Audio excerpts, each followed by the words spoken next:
તો તમારું બધાયનું ફરીથી એક વખત સ્વાગત છે આપણી ચેનલ મેડિકો સ્ટડી ઇન ગુજરાતીમાં. તો સુરત મહાનગરપાલિકા દ્વારા એસએમસી દ્વારા જે સ્ટાફ નર્સની પરીક્ષા લેવામાં આવી હતી, ત્યારે 5/4/2026 ના રોજ, એટલે કે હમણાં બે ત્રણ દિવસ પહેલા જે સ્ટાફ નર્સની પરીક્ષા લેવામાં આવી હતી, એનું આજે આપણે પેપર સોલ્યુશન કરશું.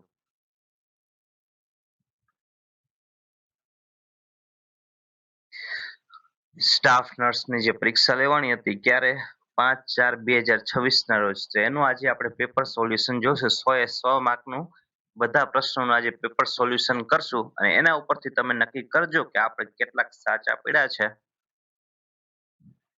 તો ચાલો શરૂ કરીએ.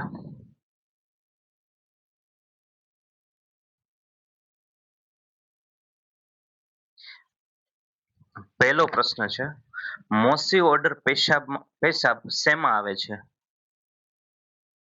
મોસી ઓર્ડર પેશાબ શેમાં આવે છે? નીચેનામાંથી કઈ એવી કન્ડિશન છે કે જેમાં પેશાબની સુગંધ, ઓર્ડર એટલે સુગંધ, પેશાબની વાસ, વાસ, પેશાબની વાસ મોસી.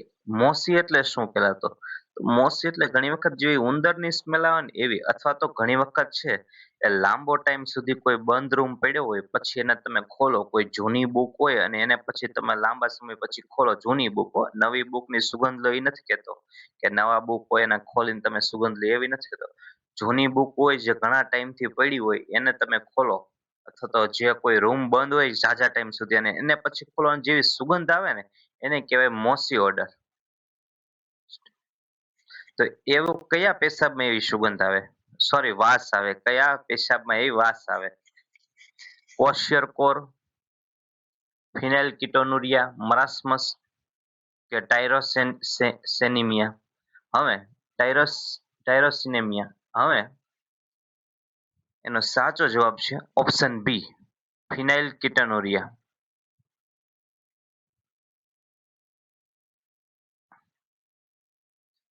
હવે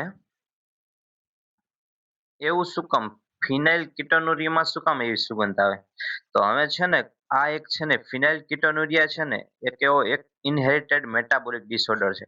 એટલે કે જન્મજાત તમને મળતો એવો મેટાબોલિક ડિસઓર્ડર છે. મતલબ કે તમારા પાચનમાં કાંઈ ખામી હોય, ઈ તમને જન્મજાત વારસાગત તમને મળ્યું હોય કે તમારા પાચનમાં કઈ ખામી હોય. હવે શેમાં ખામી હોય? તો કે તમારા શરીરમાં જ્યારે તમે પ્રોટીન છે, ધારો કે ફિનાઇલ એલેનિન નામનો જે એમિનો એસિડ છે, એ તમારા શરીરમાં શોષાઈ તો જશે. તમારા શરીરમાં તમે જ્યારે ખાશો કાંઈ વસ્તુ, તો એમાંથી છે એક એમિનો એસિડ છે. તો કયો એમિનો એસિડ? તો કે ફિનાઇલ એલેનિન. હવે ફિનાઇલ એલેનિન છે ને એ તમારા શરીરમાં શોષાઈ તો જાય છે, પણ પછી એનું બ્રેકડાઉન નહીં થાય, કારણ કે તમારા શરીરમાં એવો મેટાબોલિક ડિસઓર્ડર છે, ઇનહેરિટેડ, જન્મજાત, વારસાગત, કે ફિનાઇલ એલેનિન છે ને એનું તમારા શરીરમાં બ્રેકડાઉન નહીં થાય, અને બ્રેકડાઉન થઈને એનું ટાયરોસિનમાં ફેરવવું જોઈએ. પણ હવે તમારા શરીરમાં એનું બ્રેકડાઉન થશે ને એટલે શું થશે કે તમારા શરીરમાં ફિનાઇલ એલેનિન છે એનું લેવલ વધી જાય છે.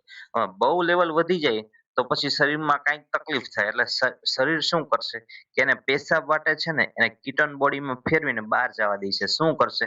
તો કે ફિનાઇલ એલેનિન છે ને એને ફિનાઇલ કીટોન બોડી છે એમાં ફેરવી નાખશે અને પેશાબ સ્વરૂપે એને બહાર કાઢશે. નકર જનરલી છે એ ફિનાઇલ એલેનિન છે તમારા શરીરમાં વપરાઈ જવું જોઈએ, પણ એનું મેટાબોલિઝમ નહીં થાય, એની જગ્યાએ છે કીટોન બોડીમાં ફેરવીને કીટોન સ્વરૂપે બહાર નીકળી જાય છે. એટલે એને કહેવાય, કીટોન છે એ પેશાબમાં આવે એટલે એને શું કહેવાય? કીટોનુરિયા. તો ફિનાઇલ કીટોન સ્વરૂપે આવશે એટલે એને શું કહેવાય? ફિનાઇલ કીટોનુરિયા.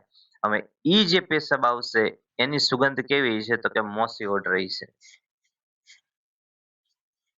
ક્વોશિયરકોર અને મરાસ્મસ છે એ પ્રોટીન એનર્જી માલ ન્યુટ્રિશનના કારણે થાય. હવે ક્વોશિયરકોર છે પ્રોટીનની, ધારો કે તમે છે એ કાર્બોહાઈડ્રેટ ને ફેટ ને એવું બધું લેતા હોય, પણ પ્રોટીન ઓછા પ્રમાણમાં લેતા હોય, તમારા શરીરમાં પ્રોટીન ઓછું હોય બહુ, તો તમારા શરીરમાં જે રોગ જોવા મળે એને કહેવાય ક્વોશિયરકોર.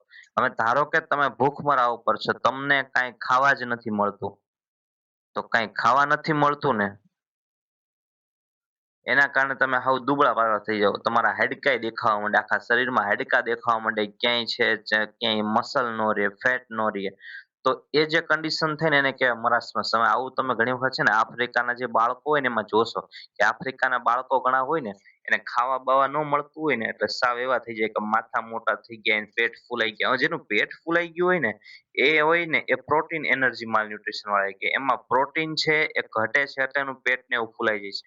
પણ જેને સાવ આમ હાડકા દેખાઈ જાય કે ક્યાં આખા શરીરમાં ક્યાંય છે કઈ ભાગ એવો હોય જ નહીં જે ઉપસેલો, મતલબ કે બધાય હાડકા દેખાતા હોય, પ્રોટીન ક્યાંય હોય નહીં, મસલ હાવ સંકોચાઈ ગયા હોય, ફેટ ક્યાંય હોય નહીં, તો એને કહેવાય મરાસમસ. મરાસમસ શેના કારણે થાય તો કે બધા કાર્બોહાઈડ્રેટ, ફેટ, પ્રોટીન એને કાંઈ ન મળતું, એ ભૂખમરા ઉપર હોય ત્યારે એને મરાસમસ જોવા મળે. અને ખાલી પ્રોટીનની ડેફિશિયન્સી હોય ત્યારે શું જોવા મળે? ક્વોશિયર પર. એટલે બેમાં થોડો ડિફરન્સ છે, સમજજો. હવે એવી રીતે આ ટાયરોસિનેમિયા છે એ પણ એવો જ એક મેટાબોલિક ડિસઓર્ડર છે જીનેટિક, કે એમાં જે ટાયરોસિન હોય ને એ ટાયરોસિન એક એમિનો એસિડ છે, તો એ તૂટે નહીં, બરોબર? એ શરીરમાં છે એનું મેટાબોલિઝમ ઈ પણ બ્રેકડાઉન થાય નહીં. એટલે આ બે છે એ જીનેટિક ડિસઓર્ડર છે. પણ આનો મોસી ઓર્ડર કયા પેશાબમાં આવશે તો કે ફિનાઇલ કેટોનુરિયા. નવો પ્રશ્ન, સાંધામાં આપવામાં આવતા ઇન્જેક્શનને કઈ પદ્ધતિ કહેવામાં આવે છે? હવે સાંધામાં આપવામાં આવે ને એને શું કહેવાય? તેનો સાચો જવાબ છે ઇન્ટ્રા આર્ટિક્યુલર. આર્ટિક્યુલર એટલે શું? તો આર્ટિક્યુલર એટલે જ્યાં બે હાડકા ભેગા થતા હોય ને અહીંયા સાંધો બને. સાંધો ક્યાં બને તો કે બે હાડકા ભેગા થઈને આખું હળંગ હાડકું હોય કે વચ્ચે સાંધો ન બને, પણ જ્યાં બે હાડકા ભેગા થાય ત્યાં સાંધો બને. તો જે સાંધો બને એને શું કહેવાય? આર્ટિક્યુલર. આર્ટિક્યુલર સરફેસ અથવા આર્ટિક્યુલર, આપણે જોઈન્ટ કહી તો એને એના માટે શબ્દ વપરાય આર્ટિક્યુલર. હવે ઇન્ટ્રા એટલે અંદર, કાંઈ પણ વસ્તુ તમે અંદરની સાઈડ આપો તો એને કહેવાય ઇન્ટ્રા. જેમ કે ઇન્ટ્રાડર્મલ, ચામડીમાં આપો તો ઇન્ટ્રાડર્મલ, મસલમાં આપો તો ઇન્ટ્રામસ્ક્યુલર, એવી રીતે ઇન્ટ્રાવિનસ, રગમાં આપો તો ઇન્ટ્રાવિનસ, વેઇનમાં આપો તો એવી રીતે જી સાંધામાં આપો, બે જે હાડકા ભેગા થતા એને સાંધો બનતો હોય એને કહેવાય આર્ટિક્યુલર અથવા તો જોઈન્ટ અથવા તો આર્ટિક્યુલર. હવે સાંધામાં આપો એને કહેવાય ઇન્ટ્રા આર્ટિક્યુલર. હવે ઇન્ટ્રા એટ્રિયલ એટલે શું? તો ઇન્ટ્રા એટ્રિયલ એટલે આપણે છે ને એટ્રિયમમાં ઘણી વખત છે એ કોઈનું હાર્ટ છે એ સડન અચાનક કામ કરતું બંધ થઈ જાય તો આપણે એને સીપીઆર આપતા હોય ત્યારે આપણે એને રિસક્સેટ કરવા ઘણી વખત છે એ આપણે બહારથી તો એને છે એડ્રીનાલિન, એટ્રોપિન એવું આપતા હોય, પણ ઘણી વખત છે એને આપણે એડ્રીનાલિન છે ડાયરેક્ટ છે આપણે એને પુશ કરતા હોય, છાતી ઉપરથી આપણે સોય ડાયરેક્ટ ખૂંચાડી દઈએ હૃદયમાં અને એટ્રિયમમાં ખૂંચાડી દઈએ અને ડાયરેક્ટ છે એટ્રિયમમાં આપણે છે એ એડ્રીનાલિન કે કોઈ પણ દવા પુશ કરતા એને કહેવાય ઇન્ટ્રા એટ્રિયલ. હવે ઇન્ટ્રા ઓસિક્યુલર એટલે શું? તો ઇન્ટ્રા ઓક્સિક્યુલર છે, પણ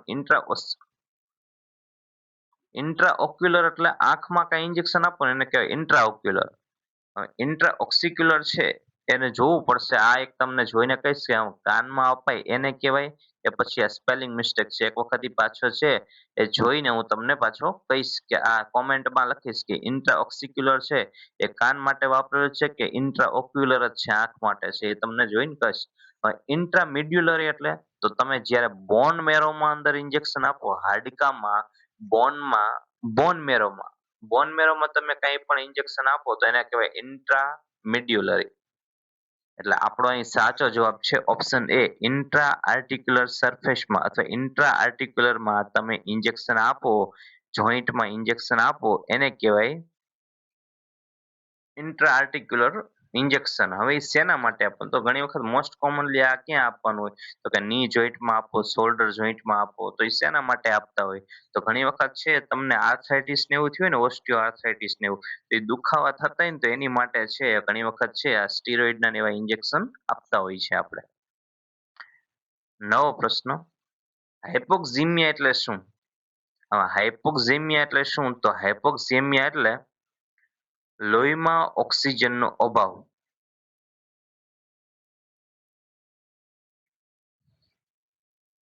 લો level of oxygen in blood, arterial blood. હવે પેશીઓમાં ઓક્સિજનનો અભાવ હોય ટિશ્યુમાં તો એને શું કહેવાય તો એને કહેવાય હાઇપોક્સિયા. ટિશ્યુમાં ઓક્સિજન ઓછું હોય તો એને કહેવાય હાઇપોક્સિયા. અને આર્ટરીમાં ઓછું હોય ઓક્સિજનનું લેવલ તો એને કહેવાય હાઇપોક્સેમિયા. હવે હવે આ યાદ રાખજો, EMI ઇમિયા જ્યાં આવે ને એ બ્લડ રિલેટેડ હોય. ધારો કે એનિમિયા તો એ પછી ડાયરેક્ટ ઇમિયા આવી જાય, તો એન પછી ડાયરેક્ટ ઇમિયા આવી જાય, તો ઇમિયા એટલે લોહીના ટકા ઓછા હોય એને કહેવાય એનેમિયા. ધારો કે આપણે કઈ કે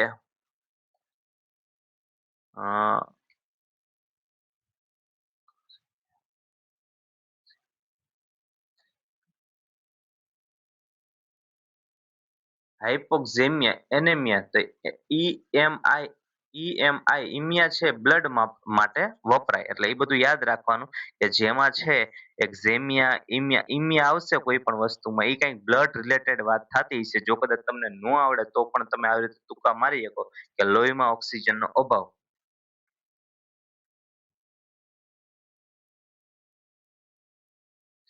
જેમ કે હાઇપરનેટ્રેમિયા, સોડિયમનું પ્રમાણ લોહીમાં વધુ હોય ત્યારે કહેવાય ને હાઇપરનેટ્રેમિયા. ઇમિયા હાઇપર એટલે વધુ, નેટ્રેમિયા એટલે સોડિયમનું લેવલ વધુ એટલે હાઇપરનેટ્રેમિયા.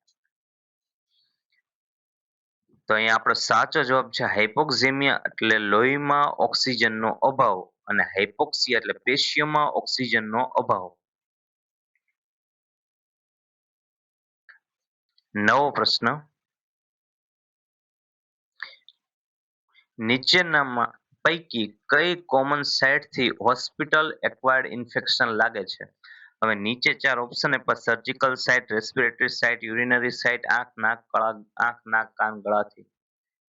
કોમન સાઇટ કઈ છે કે જ્યાંથી તમને હોસ્પિટલમાંથી ઇન્ફેક્શન લાગે? ધારો કે તમે દાખલ થતા ખાલી ડાયાબિટીસ માટે અને હાલી નહોતા એકતા, ડાયાબિટીસના કારણે તમને કીટો એસિડોસિસ થયું, એટલે તમારું ડાયાબિટીસ બહુ વધી ગયું એટલે તમને કીટો એસિડોસિસ થયું હતું, અને પછી તમે અહીંયા દાખલ હતા, પણ 2 દિવસ દાખલ થયા પછી તમને ખબર પડી કે તમારે તો પેશાબમાં રસી થઈ ગઈ છે. તો એ શેના કારણે? એ તમને હોસ્પિટલમાંથી ઇન્ફેક્શન મળ્યું. હોસ્પિટલમાં દર્દી બધા આવતા એટલે હોસ્પિટલમાં ઇન્ફેક્શન તો સામાન્ય છે કે હોવાનું, તે બધા પાછા જે ઘણી વખત છે એ સ્ટાફ પાસેથી મળે ઇન્ફેક્શન, ઘણી વખત છે વાતાવરણમાંથી મળે, ઘણી વખત છે કોઈ પણ સર્જિકલ ઇન્સ્ટ્રુમેન્ટથી મળે. પણ મોસ્ટ કોમન એવું કઈ છે, કોમન સાઇટ કઈ છે તમને ઇન્ફેક્શન, આ મોટા ભાગના ઇન્ફેક્શન થાય ને આવું, કે તમે ગયા હતા ડાયાબિટીક કિટોએસિડોસિસ માટે, ડાયાબિટીસની સારવાર માટે, પણ તમને 3 દિવસ પછી ડોક્ટરે કીધું કે તમને રસી પણ થઈ છે. હા, ઘણી વખત થાતી પણ હોય, એવું નથી કે ન થાય, કાયમ હોસ્પિટલ જ આપે એવું ન હોય. પાછું મનમાં વેમ ન ઘાલ દેતા નોન મેડિકો કોઈ જોતા હોય તો, કે આ ડોક્ટરો છે ને ઈ અંદર જાવી એટલે આવા રોગ નાખી દે, ન હોય તો એ રોગ ભરાઈ દે. ના, એવું નથી. પણ ક્યારેક છે એ હોસ્પિટલ એક્વાયર્ડ છે એ ઇન્ફેક્શન લાગે, એને નોઝોકોમિયલ ઇન્ફેક્શન પણ કહેવાય. યાદ રાખજો, હમણાં એક વખત પરીક્ષામાં, જે આગલી પરીક્ષામાં હતી એમાં એવો પ્રશ્ન હતો કે હોસ્પિટલ એક્વાયર્ડ ઇન્ફેક્શન ને બીજા કયા નામથી ઓળખવામાં આવે છે, આખો પ્રશ્ન જ હતો આ સ્ટાફ નર્સમાં. તો એનો જવાબ છે નોઝોકોમિયલ ઇન્ફેક્શન. તો હવે એની કોમન સાઇટ કઈ છે? તો એની કોમન સાઇટ છે યુરિનરી સાઇટ. હવે ઘણી વખત છે તમે જોજો કે કાંઈ પણ થાય ને, ધારો કે કોઈ બેડ રિટર્ન પેશન્ટ છે, કાંઈ પેશન્ટ હોય ને, એટલે પેશન્ટ બેડ રિટર્ન ને એવા બધા હોય ને, તો એમાં આપણે છે ને કેથેટર જલ્દી કરી નાખતા, યુરિનરી કેથેટર હોય ને, ફોલિસ કેથેટર, એ જલ્દી કરી નાખતા. તો કાંઈ પણ વસ્તુ તમે બહારથી અંદર નાખો એટલે ઇન્ફેક્શન થવાના ચાન્સીસ વધી જાય. ધારો કે કોઈ પેશન્ટને તમે છે એ વેન્ટિલેટર ઉપર લો તો ઘણી વખત છે એના કારણે એને કફ ને એવું થઈ જાય છે, મ્યુકસ ને એવું સિક્રેટ થવા માંડે લંગ્સ માંથી, તો એને ઇન્ફેક્શન ટૂંકમાં લંગ્સ નું થાય, કફ બફ થઈ જાય. એવી રીતે આપણે છે વારે ઘડીએ છે ફોલિસ કરતા હોય બધા, મોસ્ટ ઓફ દર્દીનો આપણે કેથેટર તો કરતા જ હોય. તો કેથેટરના કારણે પેશાબ દર્દીને યુટીઆઈ થઈ શકે, urinary track infection, urinary infection જલ્દી થઈ શકે. એટલે મોસ્ટ કોમન સાઇટ કઈ છે? તો કે યુરિનરી સાઇટ. નવો પ્રશ્ન, ડિહાઇડ્રેશનના ક્લાસિક લક્ષણોમાં નીચેના પૈકી કયું છે? હવે ડિહાઇડ્રેશન એટલે શું? તો આપણા શરીરમાં પાણી ઘટી જાય એને કહેવાય ડિહાઇડ્રેશન. હવે આવું ક્યારે થાય? તમે જ્યારે પાણી પીવો નહીં તો ડિહાઇડ્રેશન થાય. હવે ધારો કે ઉનાળો છે અને તડકામાં તમે બહુ કામ કરો તો પાણી છે એ પેશાબ, આપણા શરીરમાં જે પાણી હશે એ બધું પેશાબ સોરી પરસેવા અને પેશાબ સ્વરૂપે બધું બહાર વહી જાય પેલા તડકામાં, બહુ પરસેવો ઓળશે એટલે શરીરનું બધું પાણી છે પરસેવા સ્વરૂપે બહાર વહી જશે. શું કામ બહુ પરસેવો ઓળશે? તો શરીર છે એ તાપમાન જાળવવાની ટ્રાય કરે. તમે તડકામાં હોય ત્યારે તમારા તડકામાં આપણું છે શરીર છે ટ્રાય કરે કે શરીરનું તાપમાન સરખું જળવાઈ રહે એટલે તમને પરસેવો બહુ વળે. પરસેવો બહુ વળે એટલે અંદરથી પાણી તો બધું બહાર નીકળી ગયું. તો હવે શરીરમાં પાણી ઘટશે, લોહીમાં પાણી ઘટશે એટલે તમારું બીપી ઓછું થશે. તો પેલા શું થશે? તો પેલા તો તમને આ કુદરતી છે, તમે થાય કે ને તમને તરસ લાગે, તમારું મોઢું સુકાઈ જશે, તમને તરસ લાગશે. આ બધા ક્લાસિક લક્ષણ. પેલા શરૂ ક્યાં જ થાય? તો કે ભાઈ પેલા તરસ લાગે. તમે જો પાણી ન પીવો તો પછી શું થાય? તો પછી શરીર શું કરે? તમે ક્યાંયથી આપતા હશો, શરીર તો એની રીતે ટ્રાય કરે ને કે આપણે તો બચવું જોઈએ ને, બાકી આ પાણી નહીં પીવું તો મરી જાય ઠાર. તો અમે શરીર શું કરે એની રીતે કંઈક ટ્રાય કરે કે હવે આપણી રીતે કંઈક આઈડિયા કરવા દે આ માલિક. તો જ્યારે પાણી પીશે ત્યારે પીશે, આપણી રીતે તો કંઈક કરીએ. તો એ શું કરશે? તો કિડની છે એ પેશાબ છે એમાં પાણી જે વેસ્ટ સ્વરૂપે નીકળે, પાણી જે બહાર નીકળે એનું પ્રમાણ ઓછું કરી નાખશે. પાણીને વારંવાર ગાળણ કરશે, પાણીનું વારંવાર ગાળણ કરશે અને માત્ર વેસ્ટ પ્રોડક્ટ છે ને એને જ ખાલી પેશાબ સ્વરૂપે બહાર જવા દેશે. બાકી પાણીને બિલકુલ નહીં જવા દે અથવા તો સાવ થોડા પ્રમાણમાં જવા દેશે બહાર. એટલે વધારાનું પાણી જેથી કરીને બહાર ન હોય. જો વધુ પાણી જાય તો તમે તો વધુ સિવિયર ડિહાઇડ્રેશન થતું જાય, વધુ તકલીફ પડતી જાય. એટલે પેશાબ શું કરશે કે કિડનીને સંદેશો આપશે શરીર કે ભાઈ પેશાબ ઓછો બનાવો, બને એટલો કોન્સન્ટ્રેટ બનાવો. મતલબ કે એમાં ખાલી વેસ્ટ પ્રોડક્ટ જ હોવી જોઈએ, પાણી ઓછું હોવું જોઈએ. એટલે શું થાય કે પેશાબ છે ઘેરા રંગનો બનશે, કારણ કે પેશાબ બનશે ખરો પણ ખાલી વેસ્ટ પ્રોડક્ટ જ બનશે, પાણી ઓછું હશે એટલે પેશાબ શું છે ડાર્ક કલરનો થશે. પેશાબ છે એ ઓછી માત્રામાં આવશે, કારણ કે પેશાબ છે શરીર છે બધું પાણી છે એ વાપરવા માંડશે અને ઓછું પાણી છે એ પેશાબ સ્વરૂપે બહાર જવા દેશે. એટલે આ ત્રણેય વસ્તુ છે ક્લાસિક લક્ષણ છે. પણ હવે વારંવાર ચક્કર આવવા એ ચક્કર પણ સાચી જ વાત છે, પણ એ થોડાક સિવિયર કન્ડિશન હોય ને ડિહાઇડ્રેશન પછી જોવા મળે. એટલે અહીં આપણે એ ઓપ્શન છે વારંવાર ચક્કર આવે એને આપણે અહીં ગણશું કે ક્લાસિક ડિહાઇડ્રેશનનું લક્ષણ નથી. આ ચક્કર આવે છે વારે ઘડીએ કારણ કે બીપી ઘટી જાય છે, મગજને છે પૂરું લોહી મળતું નથી બીપી ઘટવાના હિસાબે, એટલે તમને વારે ઘડીએ ચક્કર આવે, માથું દુખે એવું બધું થાય છે. પણ ઈ પછી થોડાક સિવિયર કેસમાં થાય છે. બહુ ડિહાઇડ્રેશન, તમે પાણી તોય ન પીવો, આવું બધું થઈ જાય, પેશાબ ઓછો ઉતરે, પેશાબ ડાર્ક ઉતરે, તરસ લાગે તોય તમે પાણી પીવો નહીં, તો એ પછી ધીમે ધીમે કરતું પછી ચક્કર ને એવું બધું ચાલુ થાય, કન્ફ્યુઝન ને ચક્કર ને એવું. તો આપણો સાચો જવાબ છે ઓપ્શન બી. નવો પ્રશ્ન, હાર્ટ એટેક આવેલા દર્દીને કઈ પોઝિશન આપવી જોઈએ? Fowler's position, supine position, dorsal position, left leg side position. હવે એમ કે છે કે દર્દીને હાર્ટ એટેક આવે તો કઈ રીતે સુવાડવો પડે? સીધો આમ સીધા આપણે જેમ સુઈ એમ સીધો સુવાડવો પડે કે પછી ચત્તો સુવાડવો પડે કે એક બાજુ પગ વાળીને સુવાડવો પડે, લેફ્ટ લેગ સાઈડ ડાબી બાજુ સુવડાવવો પડે? કઈ રીતે? કે ફાઉલર્સ પોઝિશનમાં. તો આ છે ને ફાઉલર્સ પોઝિશન છે. તો દર્દીને છે હાર્ટ એટેક વાળા દર્દીને આવી રીતે સુવડાવવાનો, ફોટોમાં જોઈ લેજો, આને કહેવાય ફાઉલર્સ પોઝિશન. તો આવી રીતે છે હાર્ટના દર્દીને સુવડાવવાના હોય ફાઉલર્સ પોઝિશન. નવો પ્રશ્ન, ડમ્પિંગ સિન્ડ્રોમ મુખ્યત્વે કયા અંગ સાથે સંબંધિત છે? ડમ્પિંગ સિન્ડ્રોમ કયા અંગ સાથે સંબંધિત છે? તો એનો સાચો જવાબ છે ઓપ્શન સી, સ્ટમક, પેટ સાથે.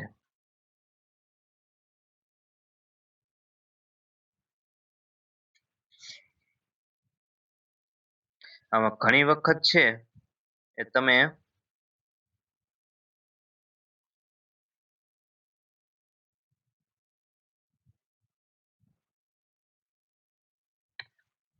ઘણી વખત છે તમે કાં પેટની એટલે હોજરીની, સ્ટમકની તમે ઘણી વખત કાં સર્જરી કરાવી હોય કે બાયપાસ કરાવ્યું હોય, ધારો કે સ્ટમકનું કોઈક બાયપાસ કરાવ્યું હોય, સ્ટમકનું ઓપરેશન કરાવ્યું હોય, ત્યારે તમે જે વસ્તુ ખાવ ને એ વસ્તુ તરત છે ને આંતરડામાં પહોંચી જાય, થોડીક જ વારમાં આંતરડામાં પહોંચી જાય, તો એને કહેવાય ડમ્પિંગ સિન્ડ્રોમ.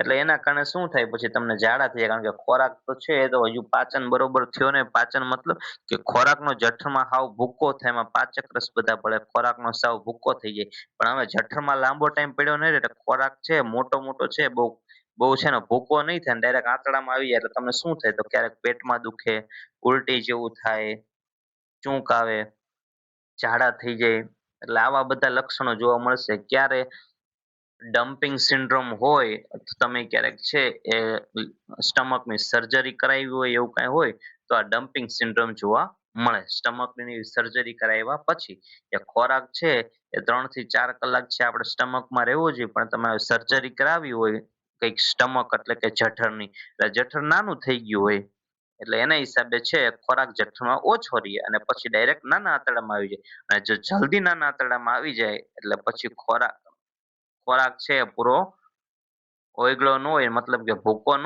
થયો એટલે તમને છે ઝાડા થઈ જાય, પેટમાં દુખે.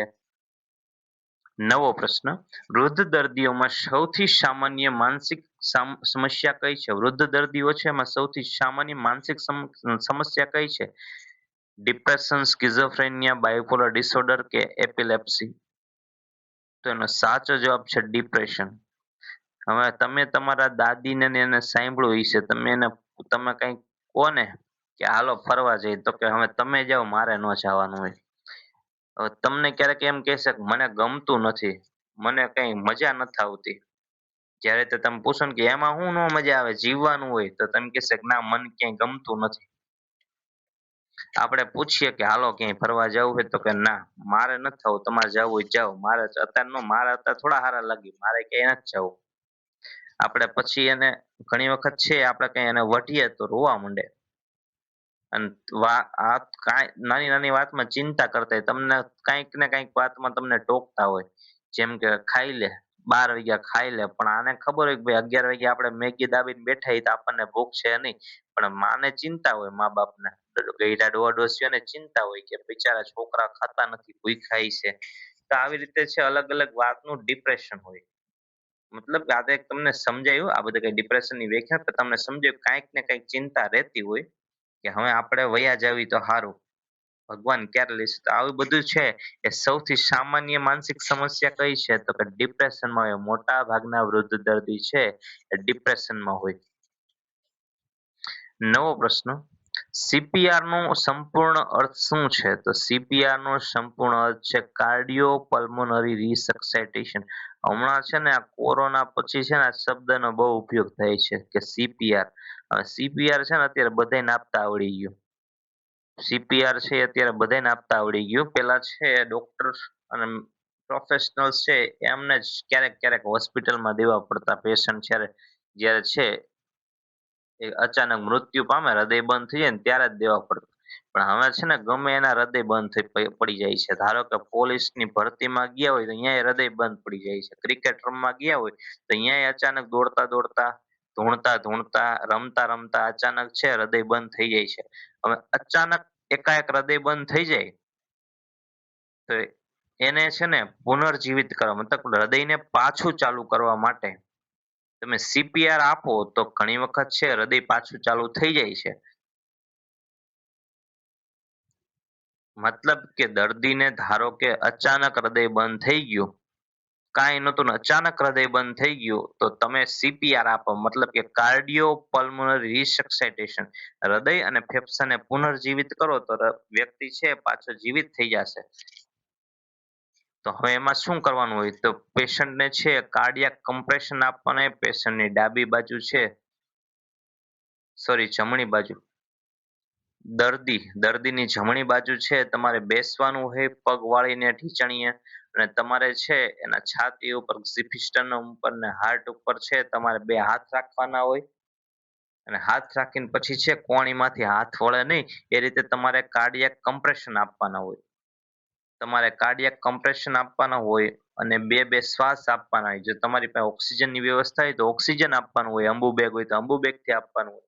એવી કાંઈ વ્યવસ્થા ન હોય તો તમારે છે એને શ્વાસોશ્વાસ આપવાનો હોય, મતલબ કે વેન્ટિલેશન આપવાનું હોય. 1 મિનિટમાં તમારે 30 1 મિનિટમાં તમારે 90 વખત છે એ સીપીઆર આપવાના, અને વચ્ચે વચ્ચે 30 કમ્પ્રેશન આપો, એટલે 2 વખત છે એ વેન્ટિલેશન માટે વેન્ટિલેટ કરવાનું 2 વખત. એટલે આવું કરવાથી સૌથી સારો ઉપાય કે તમે ધારો કે ક્યાંક ફરવા ગયા અને કોઈ વ્યક્તિ આવી રીતે બેભાન થઈ ગયો, અચાનક એનું હૃદય બંધ થઈ ગયું, તો એને હોસ્પિટલ લઈ જાઓ, ત્યાં તો એના રામ રમી જ જવાના છે, કારણ કે આ 5 મિનિટનો બધો ખેલ છે. તો હવે તમે એને કાંઈ પણ ઇન્જેક્શન ને એવું આપો એની કરતા કારગત ઉપાય શું છે? તો ધારો કે તમે એના હૃદયને બહારથી એને પ્રેક્ટિસ પાડો, બહારથી એના હૃદયને તમે પાછું તમે દબાવો, મતલબ કે સીપીઆર આપો, તો ઘણી વખત છે હૃદય પાછું ઉપડી જાય. અને પાછું ઉપડી જાય તો એ પછી એ વ્યક્તિ છે પછી પાછો 50 વર્ષ જીવે અને કાંઈ ન થાય. એટલે યાદ રાખજો કે કાંઈ પણ આવી કન્ડિશન આવે તો સીપીઆર તરત ચાલુ કરી દેવાના. બીજું કાંઈ પણ કરો, એમ્બ્યુલન્સને ફોન કરો, આ તે કરો, પણ પેલા ભેગા ભેગા છે એક સીપીઆર તો ચાલુ કરી જ દેવાના. સીપીઆર કરશો તો ઘણી વખત છે દર્દી બચી જશે અને પછી હોસ્પિટલ પહોંચી જશે. હવે તમે છે રાહ જોશો કે મેડિકલ પ્રોફેશનલ વાળા આવશે પછી એ સીપીઆર આપશે, તો ત્યાં સુધીમાં દર્દી 5 મિનિટમાં ગુજરી જાય. એટલે અત્યારે સીપીઆર છે એ બધાને આવડવું ખૂબ જરૂરી છે. કેવી રીતે પરફોર્મ કરવાનું થાય, કારણ કે હાલતા બધાને પરફોર્મ કરવાનું થાય સીપીઆર. સીપીઆર એટલે ઓપ્શન ડી, કાર્ડિયો પલ્મોનરી રિસક્સેટેશન. નવો પ્રશ્ન, ડેન્ગ્યુ કયા મચ્છર દ્વારા ફેલાય છે? ડેન્ગ્યુ કયા મચ્છરથી ફેલાય? તો ડેન્ગ્યુ ફેલાય એડિસ ઇજિપ્તી મચ્છરથી. તો સાચો જવાબ છે ઓપ્શન સી. નવો પ્રશ્ન, સમુદાય આરોગ્ય નર્સિંગનો મુખ્ય ઉદ્દેશ શું છે? રોગનો ઉપચાર કરવો, સર્જરી કરવી, માત્ર પુનર્વસન, આરોગ્યને પ્રોત્સાહન અને રોગની અટકાયત. હવે નર્સિંગ નો ઉદ્દેશ્ય શું હોય સમુદાય આરોગ્ય નર્સિંગનો? એને કઈ સર્જરી ન કરવાની, સર્જરી સર્જન કરે. રોગનો ઉપચાર, એમને સારવાર ન કરવાની, ડોક્ટર જે સારવાર લખી દે એ એમને સારવાર આપવાની હોય, પોતાની રીતે કઈ સારવાર ન લખવાની હોય. તો શું કરવાનું હોય? તો કે આરોગ્યને પ્રોત્સાહન આપવાનું અને રોગનો અટકાવ કરવાનો. તમારે લોકોને છે એ પ્રોત્સાહિત કરવા કે શું શું તમે ખાઓ, કેવી રીતે જીવન જીવો, રહેણી કરી કઈ રીતે તમે યોગ કરો, મતલબ કે જીવનમાં યોગ કરતા રહો, રસીકરણ ટાઈમે ટાઈમે કરતા રહો, સારું સારું હેલ્ધી ખાતા રહો, બેલેન્સ ડાયટ, તો તમારા આરોગ્ય છે સારું જળવાય. મતલબ કે આરોગ્યને પ્રોત્સાહન આપવું અને રોગનો અટકાવ કરવાનો. નવો પ્રશ્ન, આશા વર્કર સામાન્ય રીતે કેટલી વસ્તી વચ્ચે કામ કરે છે? હવે એક આશા વર્કર છે એ 1,000 વસ્તી વચ્ચે કામ કરે. ગામમાં જો તમારે 3,000ની વસ્તી હોય તો 3 આશા વર્કર હોય. મતલબ કે 1,000 વસ્તીએ એક આશા વર્કર હોય.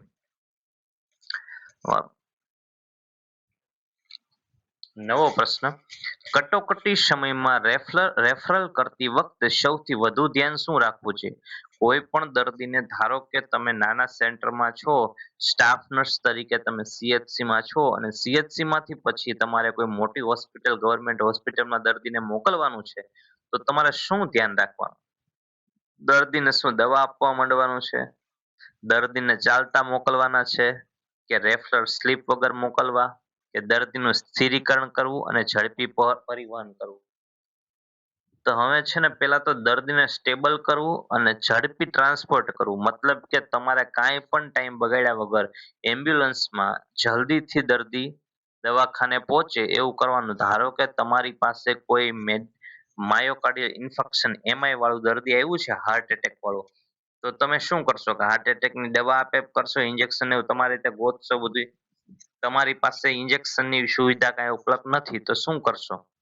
દર્દીને શું ચાલતા મોકલશો? જો દર્દીને ચાલતા મોકલશો તો એને એક તો એટેક આવેલો છે, હવે એ હાલતા જાય છે તો એના હૃદય ઉપર વધુ લોડ પડશે, તો એની વધુ સ્થિતિ ખરાબ થઈ છે. તમારે ઘણી વખત રેફરલ સ્લીપ ભરવાની હોય કે અહીંથી મોકલા અમે આ સારવાર આપી, એ તો તમે ફોનમાં પણ અત્યારે જણાવી શકો પછી. તો ઈ અગત્યનું છે. તો સૌથી અગત્યનું શું છે? તો સૌથી અગત્યનું છે દર્દીનું સ્થિરીકરણ કરવું અને ઝડપી પરિવહન કરવું.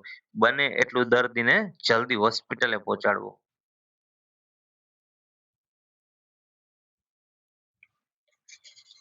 નવો પ્રશ્ન, વસ્તીના કદ, બંધારણ અને વિતરણના અભ્યાસને શું કહેવામાં આવે છે? તો એને કહેવામાં આવે ડેમોગ્રાફી. આ પ્રશ્ન પણ અવારનવાર પરીક્ષામાં પૂછાઈ ગયેલો છે અને હમણાં પણ હજુ સ્ટાફ નર્સની પરીક્ષા આવે છે. તો તમે છે ને આપણી ચેનલમાં છે બીજા પેપર આપેલા જ છે હજુ સ્ટાફ નર્સના, તો એ બધા પેપર તમે સ્ટાફ નર્સના જૂના પેપર જોઈ લેજો.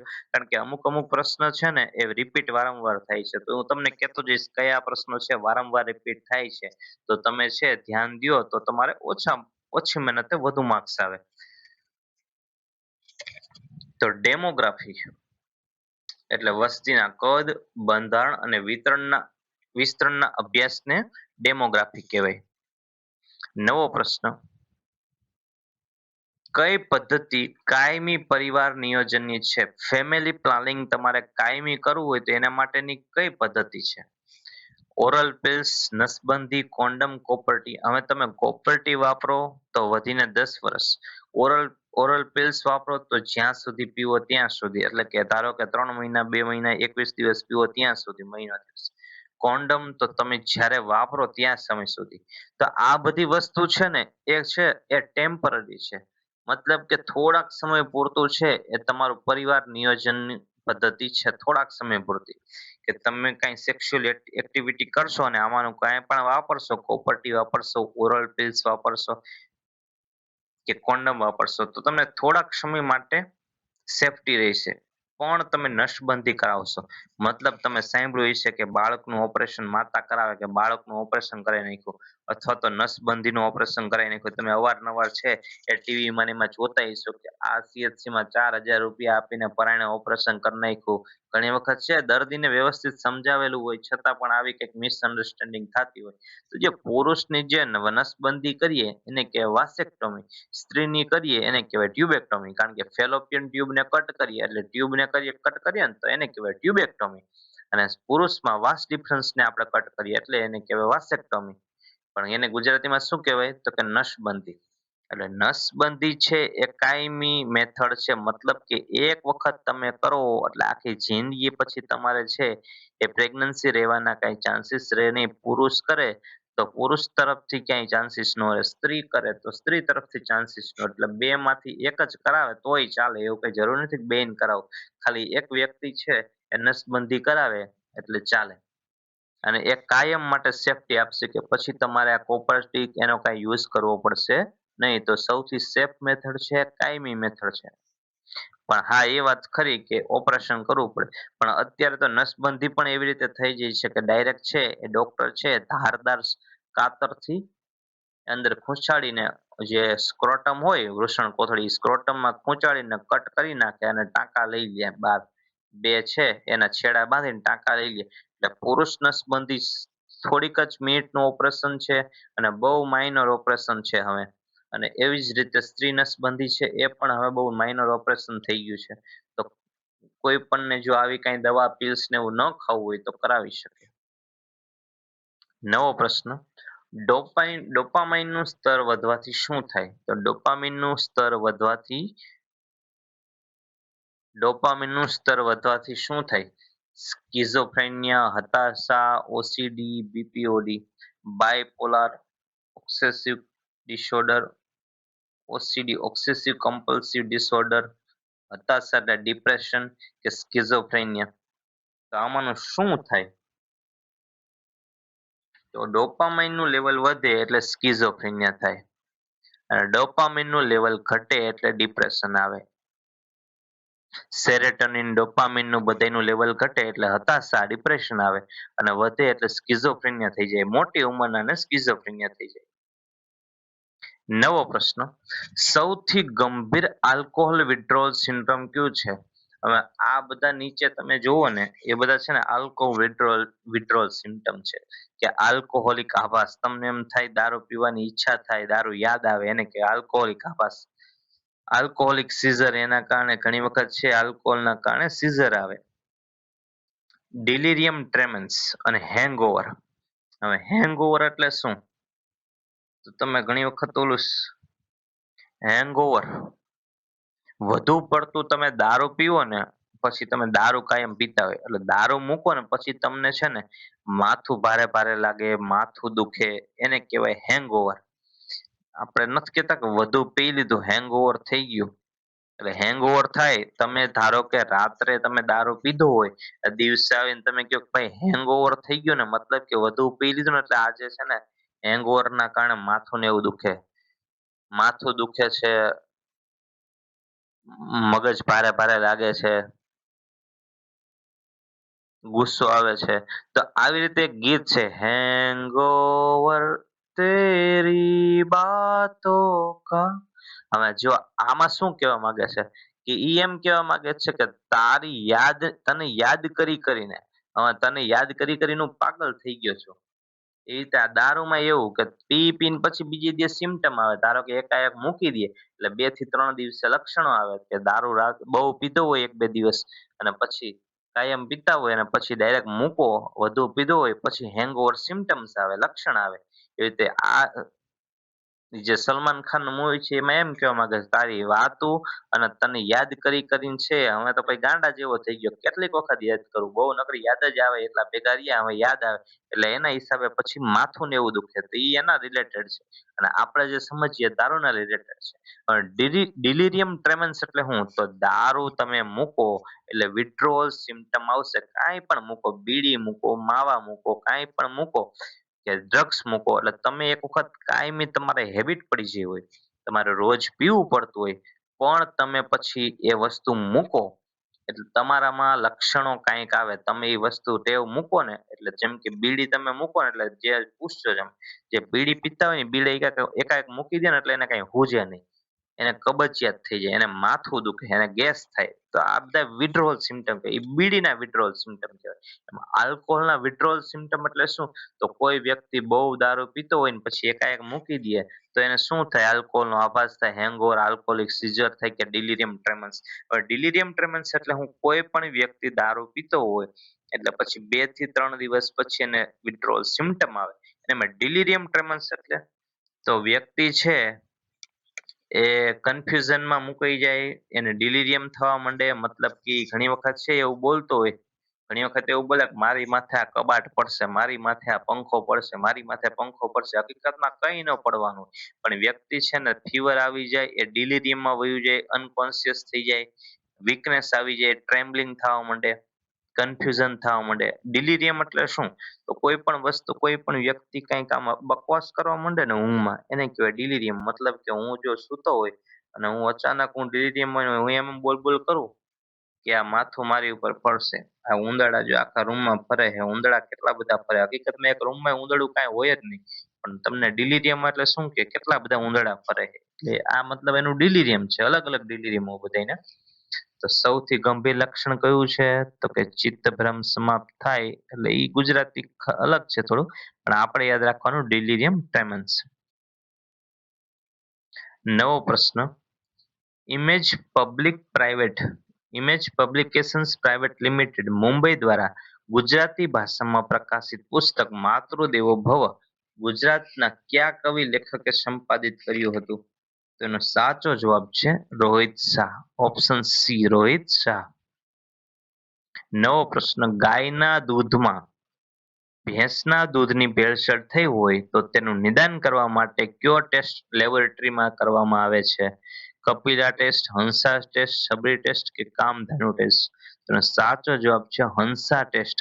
અત્યારે છે હંસા ટેસ્ટ લેબોરેટરીમાં કરવામાં આવે કે ધારો કે ગાયના દૂધમાં તમે ભેંસનું દૂધ ભેળવી દીધું હોય તો એના માટે હંસા ટેસ્ટ કરવામાં આવે અને એના ઉપરથી ખબર પડે કે તમે દૂધ ભેળવું છે કે નથી, બે દૂધ મિક્સ કર્યા.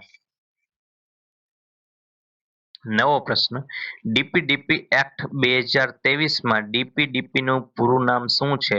તો ડીપીડીપી નું પૂરું નામ છે digital personal data protection. Digital personal data protection. નવો પ્રશ્ન, કોમ્પ્યુટરને ટેલિફોનના માધ્યમથી નેટવર્ક સાથે જોડવાનું કાર્ય મોડેમ કરે છે. મોડ્યુલેશન કોને કહેવાય? તો ડિજિટલ સિગ્નલને એનાલોગ સિગ્નલમાં ફેરવવાની પ્રક્રિયાને મોડ્યુલેશન કહેવાય. ઓપ્શન બી, ડિજિટલ સિગ્નલને એનાલોગ સિગ્નલમાં ફેરવવાની પ્રક્રિયાને મોડ્યુલેશન કહેવાય. નવો પ્રશ્ન, નીચેનામાં કયું ડેટાબેઝ મેનેજમેન્ટ એપ્લિકેશન છે? તો એક્સેસ છે, એ એક્સેસ છે, એ ડેટાબેઝ મેનેજમેન્ટ એપ્લિકેશન છે. નવો પ્રશ્ન, પ્રાચીન ભારતમાં સારંગદેવ રચિત સંગીત રત્નાકર ગ્રંથમાં નીચેના રાગોમાંથી કયો એક રાગ સામાન્ય રીતે ગવાય છે? પ્રાચીન ભારતના શારંગદેવ રચિત સંગીત રત્નાકર નામના ગ્રંથમાં નીચેલા આપેલા રાગોમાંથી કયો રાગ સામાન્ય રીતે ગવાય છે? તો સાચો જવાબ છે મલ્હાર રાગ. આ પ્રશ્ન પણ બે ત્રણ વખત પૂછાઈ ગયેલો છે. ભલે છે જનરલ નોલેજનો ગુજરાતીનો પ્રશ્ન, પણ પૂછાઈ ગયેલો છે. સામાન્ય જ્ઞાનનો પ્રશ્ન છે, પણ પૂછાઈ ગયેલો છે વારંવાર. નવો પ્રશ્ન, સૃષ્ટિની રચના આરંભ થવા બાબતનું નાસદીય સૂક્ત પ્રાચીન સનાતન ગ્રંથ ઋગ્વેદના કયા મંડળમાં છે? સૃષ્ટિની રચના થવા બાબતનું, સૃષ્ટિની રચના કઈ રીતે થઈ એ બાબતનું એક નાસદીય સૂક્ત પ્રાચીન સનાતન ગ્રંથ ઋગ્વેદના કયા મંડળમાં છે? તેનો સાચો જવાબ છે 10મું મંડળ.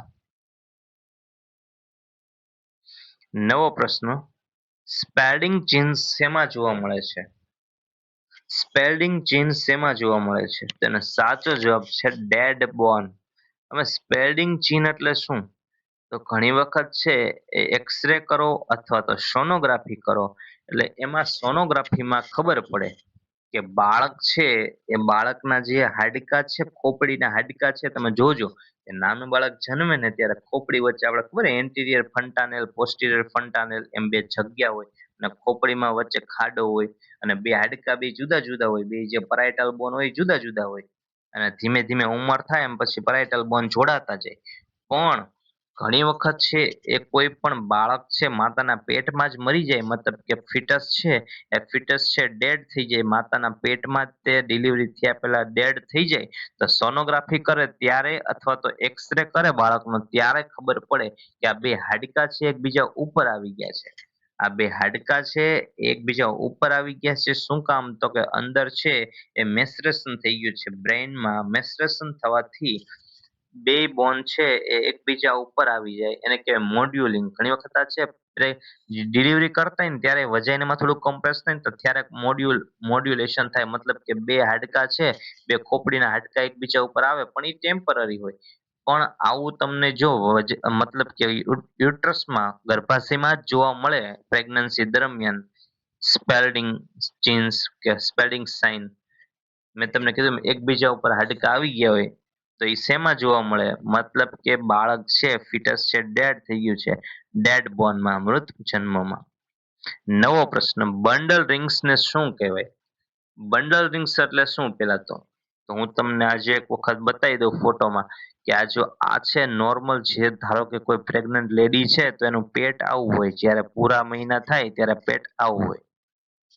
હવે ધારો ધારો કે જો આવી રીતે વચ્ચે રિંગ ફોર્મ થાય, બે ભાગ પડે પેટમાં, બે ભાગ પડે, તો વચ્ચે જે રિંગ પડે, આ રિંગ જેવો ખાડો પડ્યો એને કહેવાય બંડલ્સ રિંગ.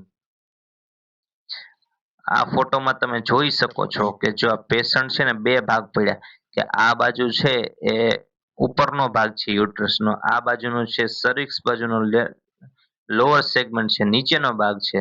તો અહીંયા છે જે રિંગ પડે એને કહેવાય.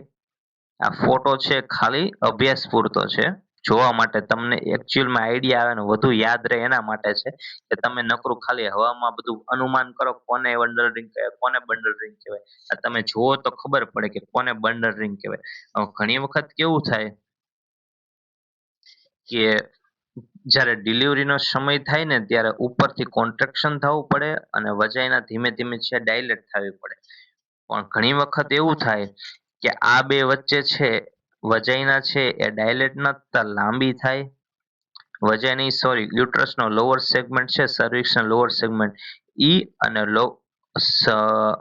યુટ્રસનો અપર સેગમેન્ટ ને લોઅર સેગમેન્ટ બે વચ્ચે ભાગ પડે, બાળક છે પછી એના હિસાબે કમ્પ્રેસ થતું હોય, ડિસ્ટ્રેસ થતું હોય, એટલે અહીંયા છે કે રિંગ પડે. હવે ધારો કે આવું થાય ને તમે નોર્મલ ડિલિવરી કરાવતા હોય તો ઘણી વખત આવી રીતે જો તમને આવું જોવા મળે કે બાળક છે નીચે ધકેલાતું નથી, પરંતુ તમે પુશ કરો, માતા જેમ પુશ કરે એમ આવી રીતે બે ભાગ પડે છે અને રિંગ પડે છે, તો એ સમયે મતલબ કે બાળક છે એ અંદર છે ડિસ્ટ્રેસ થતું હોય છે અને તમારે ઇમરજન્સીમાં જ તમારે એનું સિઝેરિયન સેક્શન કરવું પડશે. તમારે એમના સગાને સમજાવવા પડશે કે આ બાળક ઉપરથી લેવું પડશે, એનું સિઝેરિયન કરવું પડશે.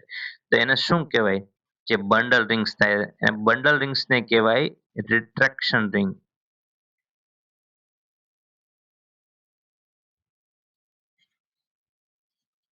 સર્વાઇકલ ડિસ્ટોસિયા એટલે શું? તો સર્વાઇકલ ડિસ્ટોસિયા એટલે કે ઘણી વખત છે ને માતાને દુખાવો ઉપડે અને થોડા થોડા સમયે જે કોન્ટ્રેક્શન થવું જોઈએ એ યુટ્રાઇન કોન્ટ્રેક્શન થાય, વધુ વધુ દુખાવો થતો જાય, યુટ્રાઇન કોન્ટ્રેક્શન થાય અને આ ડિલિવરીનો જ દુખાવો હોય, લેબર પેઇન જ હોય, પણ છતાં પણ જે સર્વિક્સ હોય ને એ સર્વિક્સ શું હોય, કલાકે કલાકે એક એક સેન્ટીમીટર પહોળી થવી પડે. જ્યારે બાળકનો જન્મ થવાનો હોય ને ત્યારે સર્વિક્સ છે એક સેન્ટીમીટર પહોળી થતી રહેવી પડે કલાકે કલાકે અને પૂરી ડાયલેટ થઈ જવી પડે. પણ સર્વિક્સ છે એ ડાયલેટ થાય જ નહીં. સર્વિક્સ છે એ ડાયલેટ થાય નહીં, કોન્ટ્રેક્ટ હોય એટલી ને એટલી કોન્ટ્રેક્ટ રહે, ડાયલેટ ન થાય એટલે પછી છે બાળકનો બર્થ થાય નહીં. એ બાળકના બર્થ થવામાં કેવડાવે ઘણી વખત તમારે એમાં સિઝેરિયન કરવું પડે. એને કહેવાય સર્વાઇકલ ડિસ્ટોસિયા. કોને? કે સર્વિક્સ છે એ ડાયલેટ ન થાય એને કહેવાય સર્વાઇકલ ડિસ્ટોસિયા.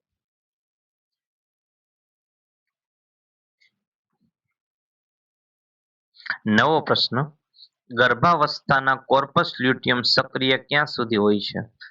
ગર્ભાવસ્થામાં કોઈ ફિમેલ પ્રેગ્નન્ટ થાય ને તો એને છે ને 3 મહિના પછી કોઈ ફિમેલ પ્રેગ્નન્ટ થાય તો એને ધારો કે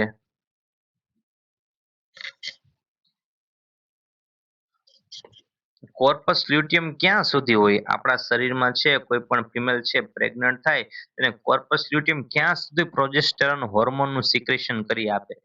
પ્રોજેસ્ટેરોન હોર્મોનનું કામ શું હોય? તો બાળકને પેટમાં રહેવા માટે, બાળકનો વિકાસ થવા માટે પ્રોજેસ્ટેરોન હોર્મોન જરૂરી છે. પ્રોજેસ્ટેરોન હોર્મોન એને મળતો રહેવો પડે, મતલબ કે શરીરમાં એવી પ્રક્રિયા કંઈક થવી જોઈએ કે એને પ્રોજેસ્ટેરોન હોર્મોન મળે.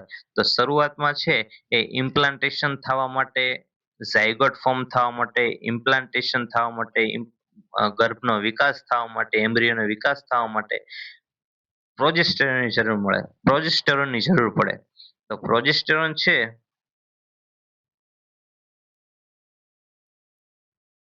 એ ક્યાં સુધી, પ્રોજેસ્ટેરોન ક્યાં સુધી તમને છે એ કોર્પસ લ્યુટિયમ માંથી મળતો રહે? તો કોર્પસ લ્યુટિયમ માંથી ક્યાં સુધી મળતો રહે? 6 થી 10 અઠવાડિયા,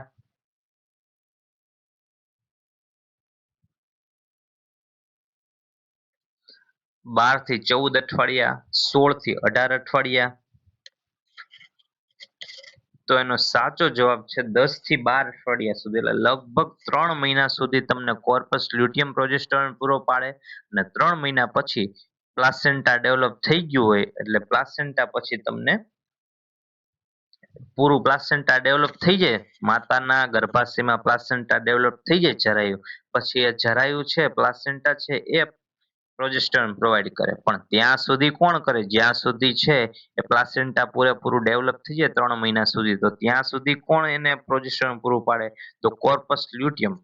કોર્પસ લ્યુટિયમ ક્યાં હોય? તો કોર્પસ લ્યુટિયમ હોય ઓવરીમાં. ઓવરીમાં જે સેલ્સ હોય ફોલિકલ, એ ફોલિકલ રપ્ચર થાય પછી એ કોર્પસ લ્યુટિયમ તરીકે કામ કરે. 14 દિવસ કોર્પસ લ્યુટિયમ છે એ ઓવ્યુલેશન થાય પછી 14 દિવસ માટે એ ઓવરી છે એમાં જે ફોલિકલ હોય એ કોર્પસ લ્યુટિયમ તરીકે કામ કરે. પણ ધારો કે પ્રેગ્નન્સી રહી જાય છે તો જ્યાં સુધી પ્લાસેન્ટા બને ત્યાં સુધી, મતલબ કે 10 થી 12 અઠવાડિયા સુધી, એટલે કે 6 થી 10 અઠવાડિયા સુધી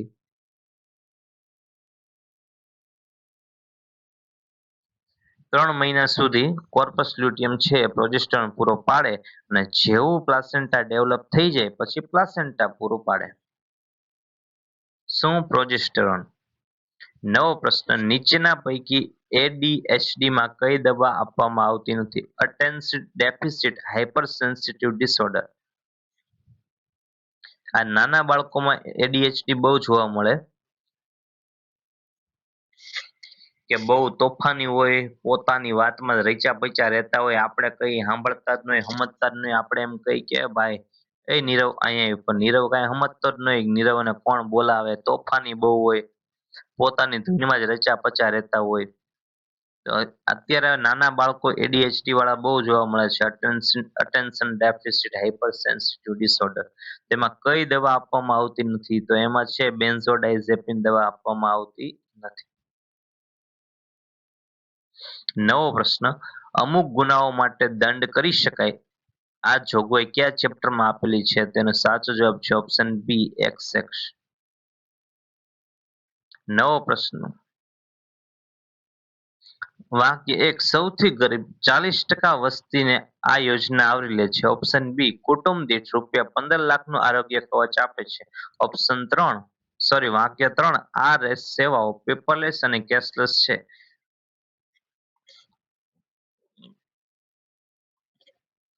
તો આમાં ઓપ્શન કયો સાચો છે? તો એનો જવાબ છે બી અને સી યોગ્ય છે.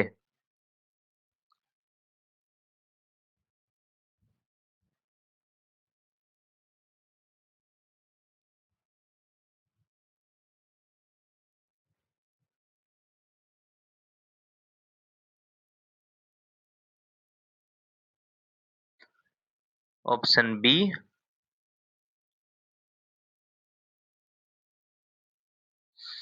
નવો પ્રશ્ન, માનસિક સ્વાસ્થ્ય દિવસ ક્યારે ઉજવાય છે? નવો પ્રશ્ન, મેન્ટલ હેલ્થ ડે.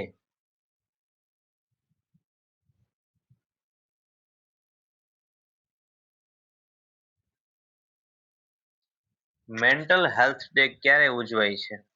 તો એનો સાચો જવાબ છે 10.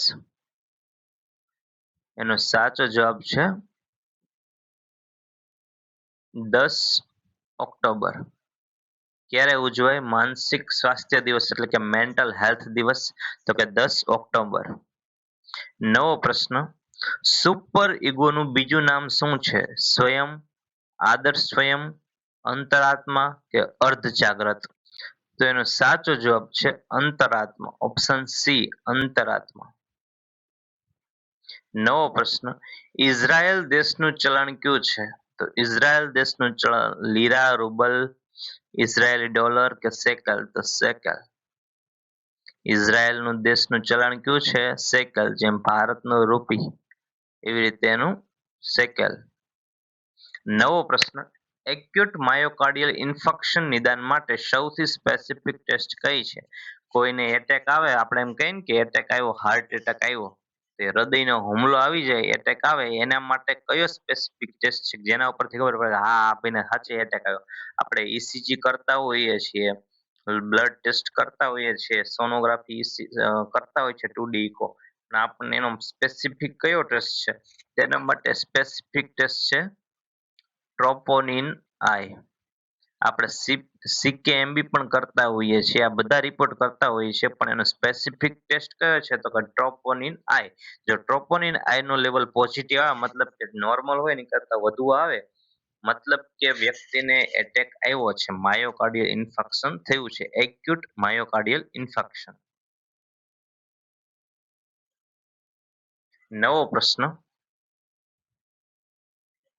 એમએસ વર્ડમાં ડોક્યુમેન્ટમાં પેજને બોર્ડર અને શેડિંગ આપવા માટે સાચો ક્રમવાળો વિકલ્પ કયો છે? તેનો સાચો જવાબ છે ઓપ્શન બી, 2 1 5 3 7 8 6 4. નવો પ્રશ્ન, નીચેના પૈકી કયો પ્રકારનો તાવ ટાઇફોઇડમાં જોવા મળે છે? તો ટાઇફોઇડમાં કેવો તાવ જોવા મળે? નીચેનામાંથી કયો એવો તાવ છે કે જે ટાઇફોઇડમાં જોવા મળે? વારંવાર આવતો તાવ, સ્ટેપ લેડર તાવ, ઇન્ટરમિટન્ટ તાવ, કન્ટિન્યુઅસ તાવ?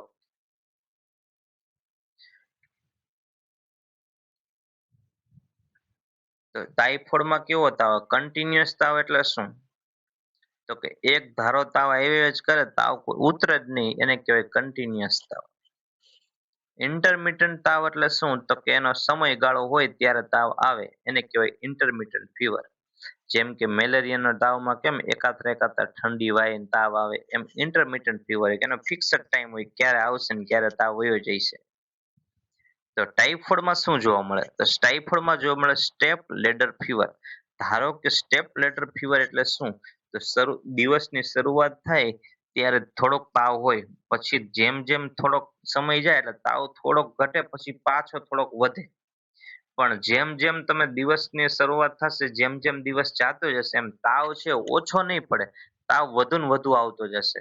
દિવસે તાવ ઓછો હોય, પણ જેમ જેમ દિવસની શરૂઆત થશે પછી તાવ છે, સ્ટેપ લીડર એટલે સીડીમાં કેમ આપણે આમ ચડ ઉતર કરીએ, સીડીમાં પેલા એક થોડોક સિંગલ સ્ટેપ આવે પછી ચડીએ, પાછું સરળ સરળ સ્ટેપ આવે પછી ચડીએ. એવી રીતે સ્ટેપ લેટર ફીવર કે પેલા તાવ ઓછો હોય અને પછી છે એ તાવ ધીમે ધીમે વધતો જ જાય, આખો દિવસ છે એ તાવ વધતો જાય. તો ટાઇફોઇડમાં કેવો તાવ જોવા મળે? તો કે સ્ટેપ લેડર. ધારો કે પેલા અઠવાડિયે ઓછો તાવ આવતો હોય, પછી બીજા અઠવાડિયે વધુ તાવ આવવા માંડે. અને એવી જ રીતે સવારે ઓછો તાવ હોય, જેમ જેમ સાંજ પડે એમ બહુ તાવ આવી જાય. એને કહેવાય સ્ટેપ લેટર ફીવર. શેમાં જોવા મળે? તો કે ટાઇફોઇડમાં.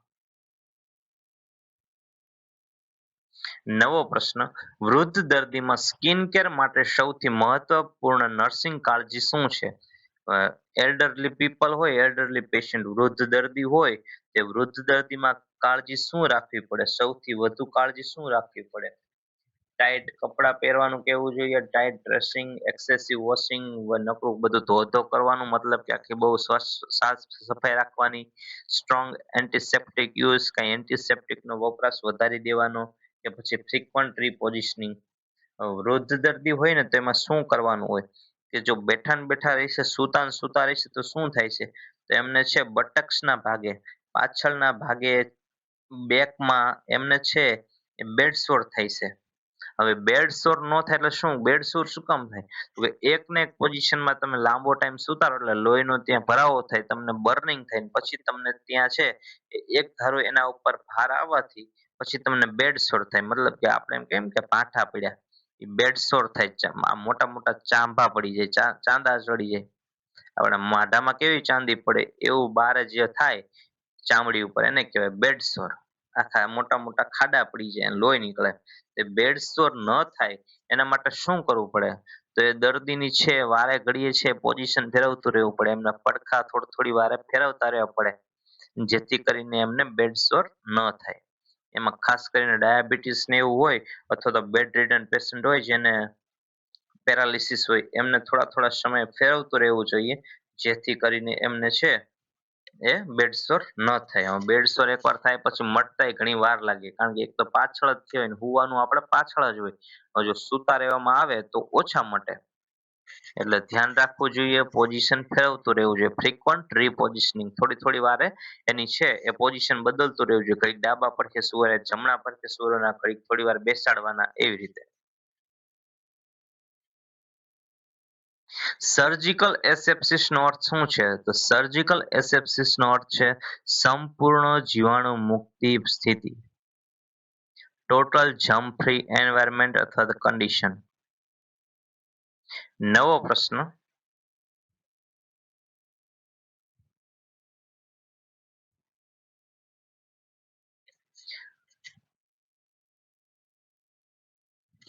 ટ્રેપેસ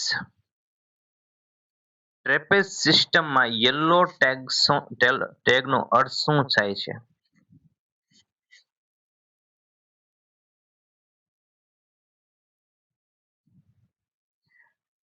હવે ટ્રાય જ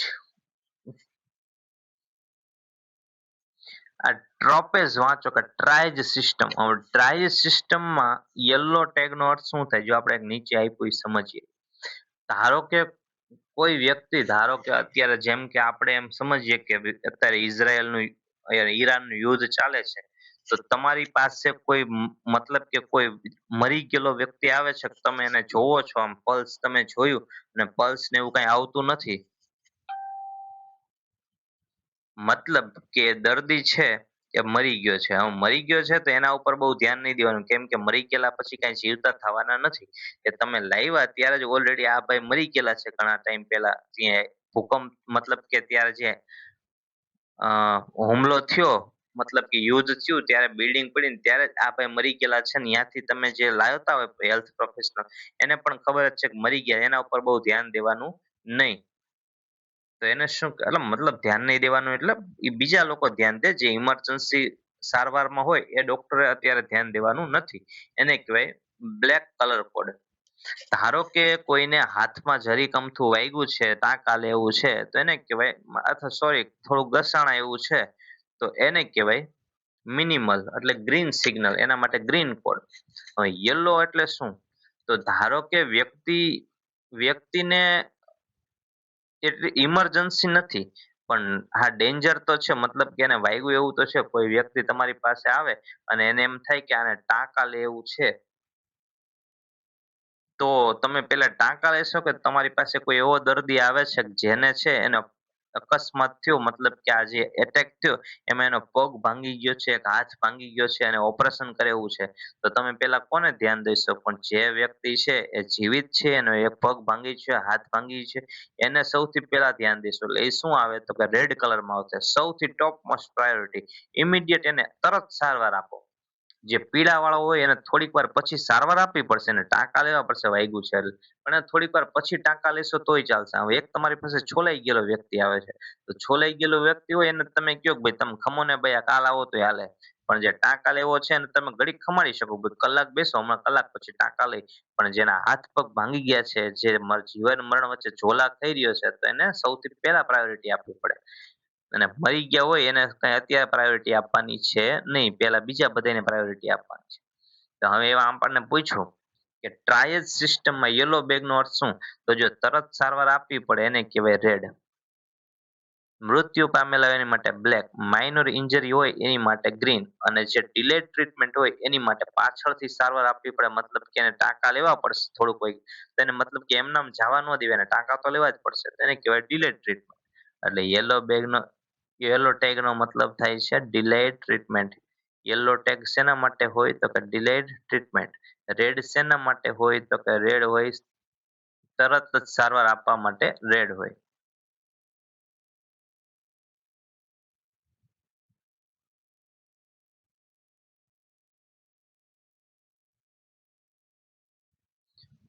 હવે નવો પ્રશ્ન.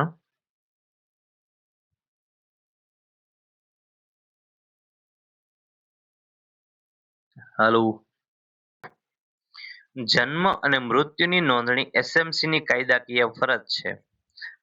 વાક્ય 2, જન્મ અને મરણની નોંધણી કિસ્સામાં 21 દિવસની અંદર ફી વગર નોંધણી કરાવી શકાય. તો વિધાન 1 અને 2 બંને યોગ્ય છે. હવે ધારો કે તમારે છે જન્મનો દાખલો અથવા મરણનો દાખલો લેવો છે, તો તમે એસએમસીમાં તમે 21 દિવસની અંદર પહોંચી જાઓ, 21 દિવસની અંદર કઢાવો તો એની કાંઈ ફી થાય નહીં. 21 દિવસ પછી કરાવો તો એની જે લેટ ફી હોય એ તમારે દેવી પડે, નકર તમે ફી વગર નોંધણી કરાવી શકો. અને પછી થોડોક વધુ સમય પછી કરો તો તમારે ઓફિસર્સ હોય એ ઓફિસર્સની સામે તમારે બધી કામગીરી કાગળિયા કામગીરી કરવી પડે. એટલે જરૂરી છે બને ત્યાં સુધી 21 દિવસની અંદર નોંધણી કરાવી નાખવાની જન્મ અને મરણ બેયની. નવો પ્રશ્ન. ડિસલ્ફિરમ. ડિસલ્ફિરમ ઉપચાર શું સૂચવવામાં આવે છે? ડિસલ્ફિરમ આ જે ડિસલ્ફિરમ નામની દવા છે, તે ડિસલ્ફિરમ શેના માટે આપવામાં આવે? તીવ્ર દારૂનો નશો કોઈ ધારો કે રાતોરાત, હું કોઈ દી પીતો નથી પણ મેં આજે રાતે બહુ દારૂ પીધો, તો મારી માટે ડિસલ્ફિરમ આવે. નિકોટિન અવલંબન, કોઈને ધારો કે માવા ખાવાની આદત છે એને છોડાવી છે તો એના માટે આવે.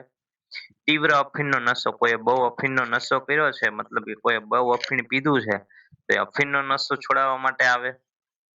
કે દારૂ પર નિર્ભર, મતલબ કે આલ્કોહોલ ડિપેન્ડન્સ વ્યક્તિ ઉપર. તો હવે ધારો આ છે ડાયસલ્ફિરમ છે, ટેબ્લેટ છે ડાયસલ્ફિરમ.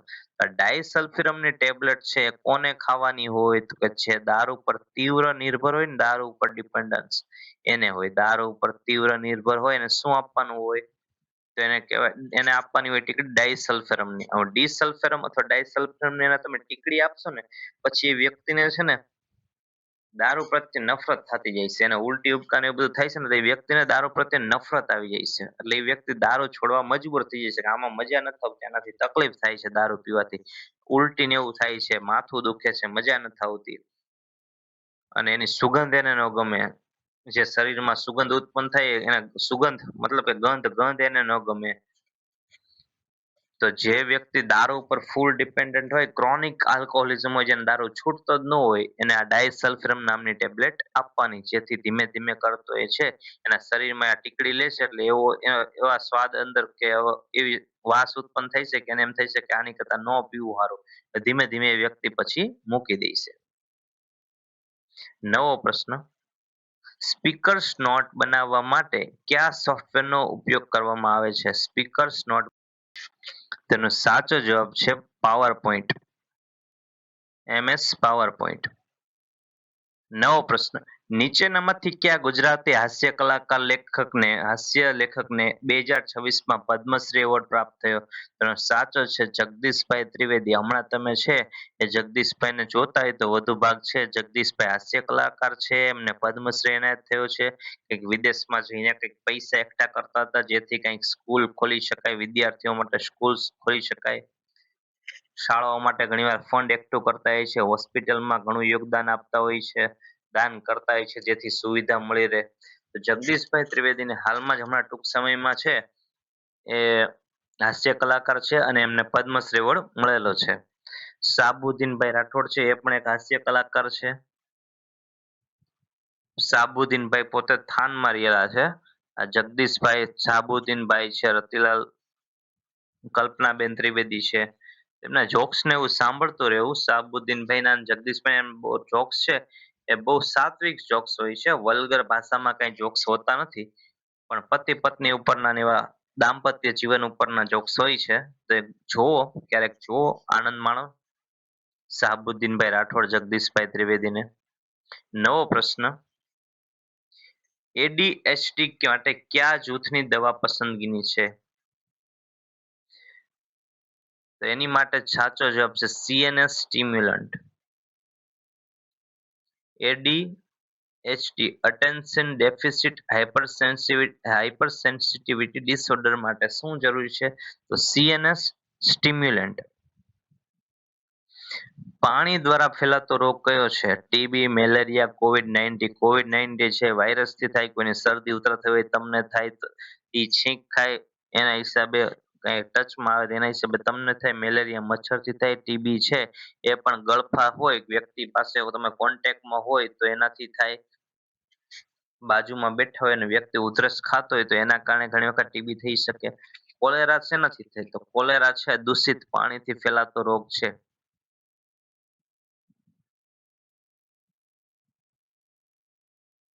આવું જ.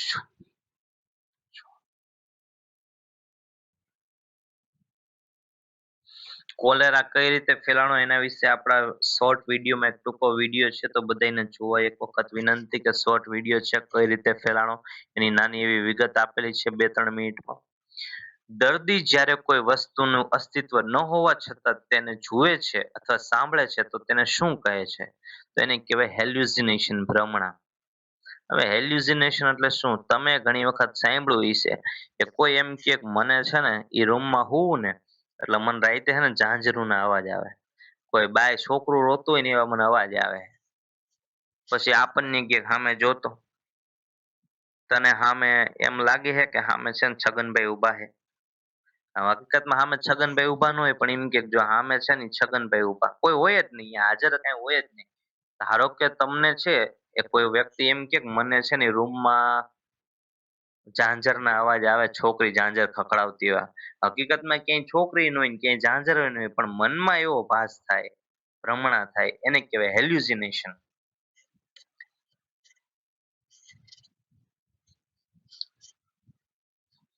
ઇલ્યુઝન કોને કહેવાય? તો ધારો કે જે 3D પ્રિન્ટિંગ આવે ખબર, રોડ ઉપર છે એ 3D પ્રિન્ટિંગ પેઇન્ટિંગ બનાવ્યો હોય કે તમને એવું લાગે કે આ બમ્પ છે, હકીકતમાં ચિત્ર જ દોર્યું પણ તમને એમ થાય કે રિયલમાં બમ્પ છે, તો એને કહેવાય ઇલ્યુઝન. તમે જોવો છો કાંઈ ને ઈ છે કાંઈ, એને કહેવાય ઇલ્યુઝન. ધારો કે એક રૂમ છે બંધ, અંધારા રૂમમાં અંધારું છે, રૂમમાં એક લાકડી પડી છે પણ તમને એવું લાગે કે એ એરું છે, સાપ છે. જો તમને સાપ લાગતો હોય પણ હકીકતમાં એ બીજી વસ્તુ છે, મતલબ કે કંઈક છે ખરું ત્યાં હાજર છે, વસ્તુ કંઈક છે, પણ તમે એમ સમજો છો કે સાપ છે પણ હકીકતમાં એ સાપ નથી, એ લાકડી છે. ત્યાં હાજર કંઈક વસ્તુ હોય એનું તમે કંઈક તમારા મગજમાં ચિત્ર બનાવો પણ ખોટું ચિત્ર તમારું મગજ બનાવે, એને કહેવાય ઇલ્યુઝન.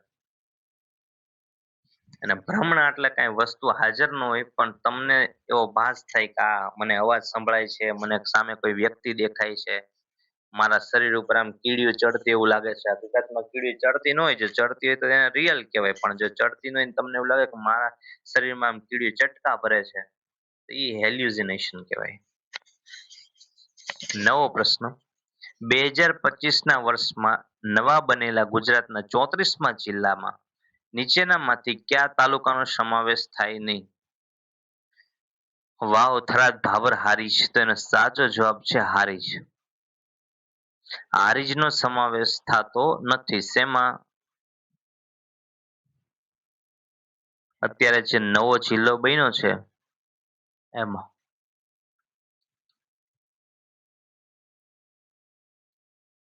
નીચેનામાંથી કઈ આત્મહત્યાની સૌથી ઘાતક પદ્ધતિ છે? કાંડા કટિંગ, ઝેર લેવું, ડૂબી જવું કે બંદૂક વાપરીને?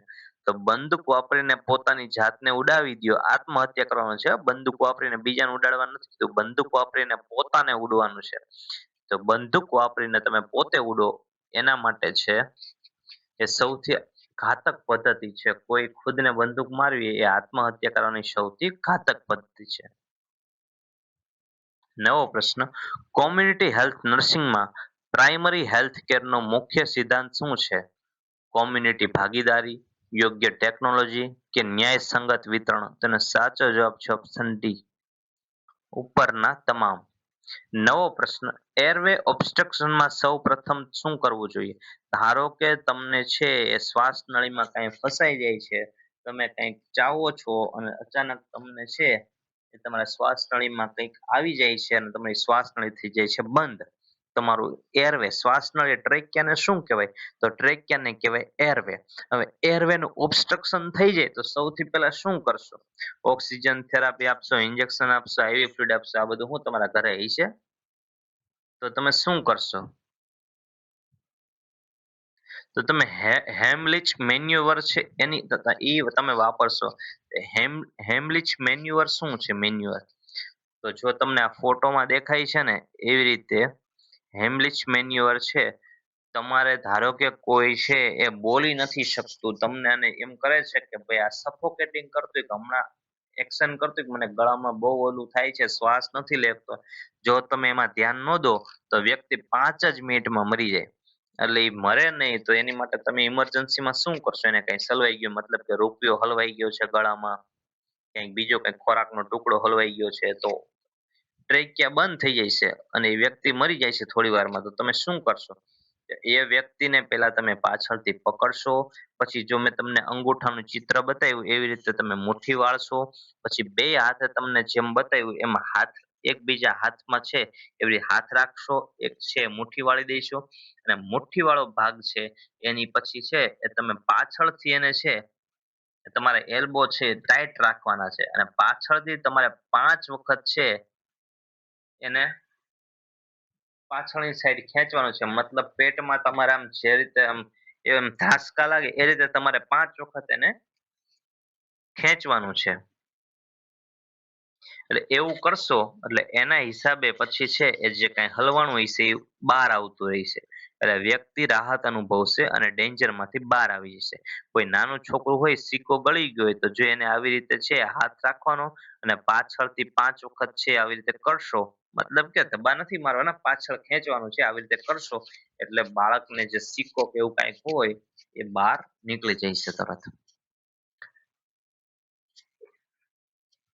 એટલે આ જે છે હિમલિચ મેન્યુઅર આ પણ બધાને આવડવું જોઈએ કે ક્યારેક એવું છે કે ઇમરજન્સીમાં કોઈ નાનું બાળક ને આ મોટાય ગળી જાય, ક્યારેક મોટાને આપણે કહીએ ને ઓતરાઈ ગયા, તો એ જે આપણે નાકમાં જે ધારો કે પાણી પીવી મોઢામાં નાકમાં નીકળે એ તો પાણી હોય એટલે નીકળે, પણ પાણીની જગ્યાએ જો ખોરાકનો કટકો બટકો આવી ગયો, સિક્કો બિક્કો આવી ગયો એ પછી હલવાય, એ કઈ નાકમાંથી ન નીકળી જાય, એ તો હલવાય જ જાય શ્વાસ નળીમાં, તો એ શ્વાસ નળીમાં હલવાઈ જાય મરી જાય, તો એ તમને આવડવું જોઈએ તાત્કાલિક તમે એને કેમ બચાવશો. તો આવી રીતે જે તમને હેમલિચ મેન્યુઅર સમજાયું એવી રીતે કરવાનું જેથી તમે કોઈની જાન બચાવી શકો અને તમને આશીર્વાદ ને વાહ વાહ દે કે વાહ ભાઈ વાહ બેટા નર્સિંગમાં લાગી જાય હો, બાકી તારું નોલેજ સારું છે, તને બધી સારી ખબર પડે, નર્સિંગમાં તું લાગી જઈશ નક્કી. નવો પ્રશ્ન, કયા મહિનામાં બાળકને દાંત આવવાનું ચાલુ થાય છે? સાચો જવાબ છે 6 થી 8 મહિના. નવો પ્રશ્ન, બર્ડન સ્કેલ ટૂલથી શું જોઈ શકાય છે? આ બર્ડન છે એ બ્રેડન છે. બ્રેડન સ્કેલ ટૂલથી શું જોઈ શકાય છે? માથાની ઈજા, muscle strength, risk of pressure ulcer કે એન્ઝાઇટી લેવલ? તેનો સાચો જવાબ છે રિસ્ક ઓફ પ્રેશર અલ્સર. કોઈ પણ વ્યક્તિને પ્રેશર અલ્સર એટલે કે બેડ સોર કે પ્રેશર અલ્સર થવાના ચાન્સીસ કેટલા છે? તો એના આખું છે આખું એક છે ને ચાર્ટ આપેલો હોય, એના ઉપરથી તમે નક્કી કરવાનું હોય કે આ પેશન્ટને છે કેટલું રિસ્ક છે, પ્રેશર અલ્સર માટે કેટલું રિસ્ક છે. એ 23 પોઈન્ટ હોય જુદા જુદા. એ ટોલ્સમાં તમારે એસેસમેન્ટ કરવાનું હોય 23 પોઈન્ટ ઉપરથી કે આ વ્યક્તિ છે એને કેટલુંક રિસ્ક છે પ્રેશર અલ્સર થવાનું. મોઇસ્ચર છે, perception, activity, mobility, nutrition, friction, એવું બધું હોય, ઘણું બધું જોવાનું હોય કે આ મોઇસ્ચર કેટલું છે, એને ફિઝિકલ એક્ટિવિટી વ્યક્તિને કેવી કરવાની આવે છે, એવું બધું અલગ અલગ ઘણું બધું આવે છે. બ્રેડન સ્કેલ ટૂલ શેના માટે હોય? તો કે રિસ્ક ઓફ પ્રેશર અલ્સર. નવો પ્રશ્ન, દર્દીમાં પ્રવાહી વધારે પડતું જો શરીરમાં જોવા મળે તો તેના કારણે શું થાય? દર્દીમાં પ્રવાહી વધારે પડતું શરીરમાં જોવા મળે તો એના કારણે શું થાય? તો એની કારણે થાય સેરિબેલર એડિમા. હવે ધારો કે કોઈ પણ વ્યક્તિ જાજુ પાણી પી પી કરે છે.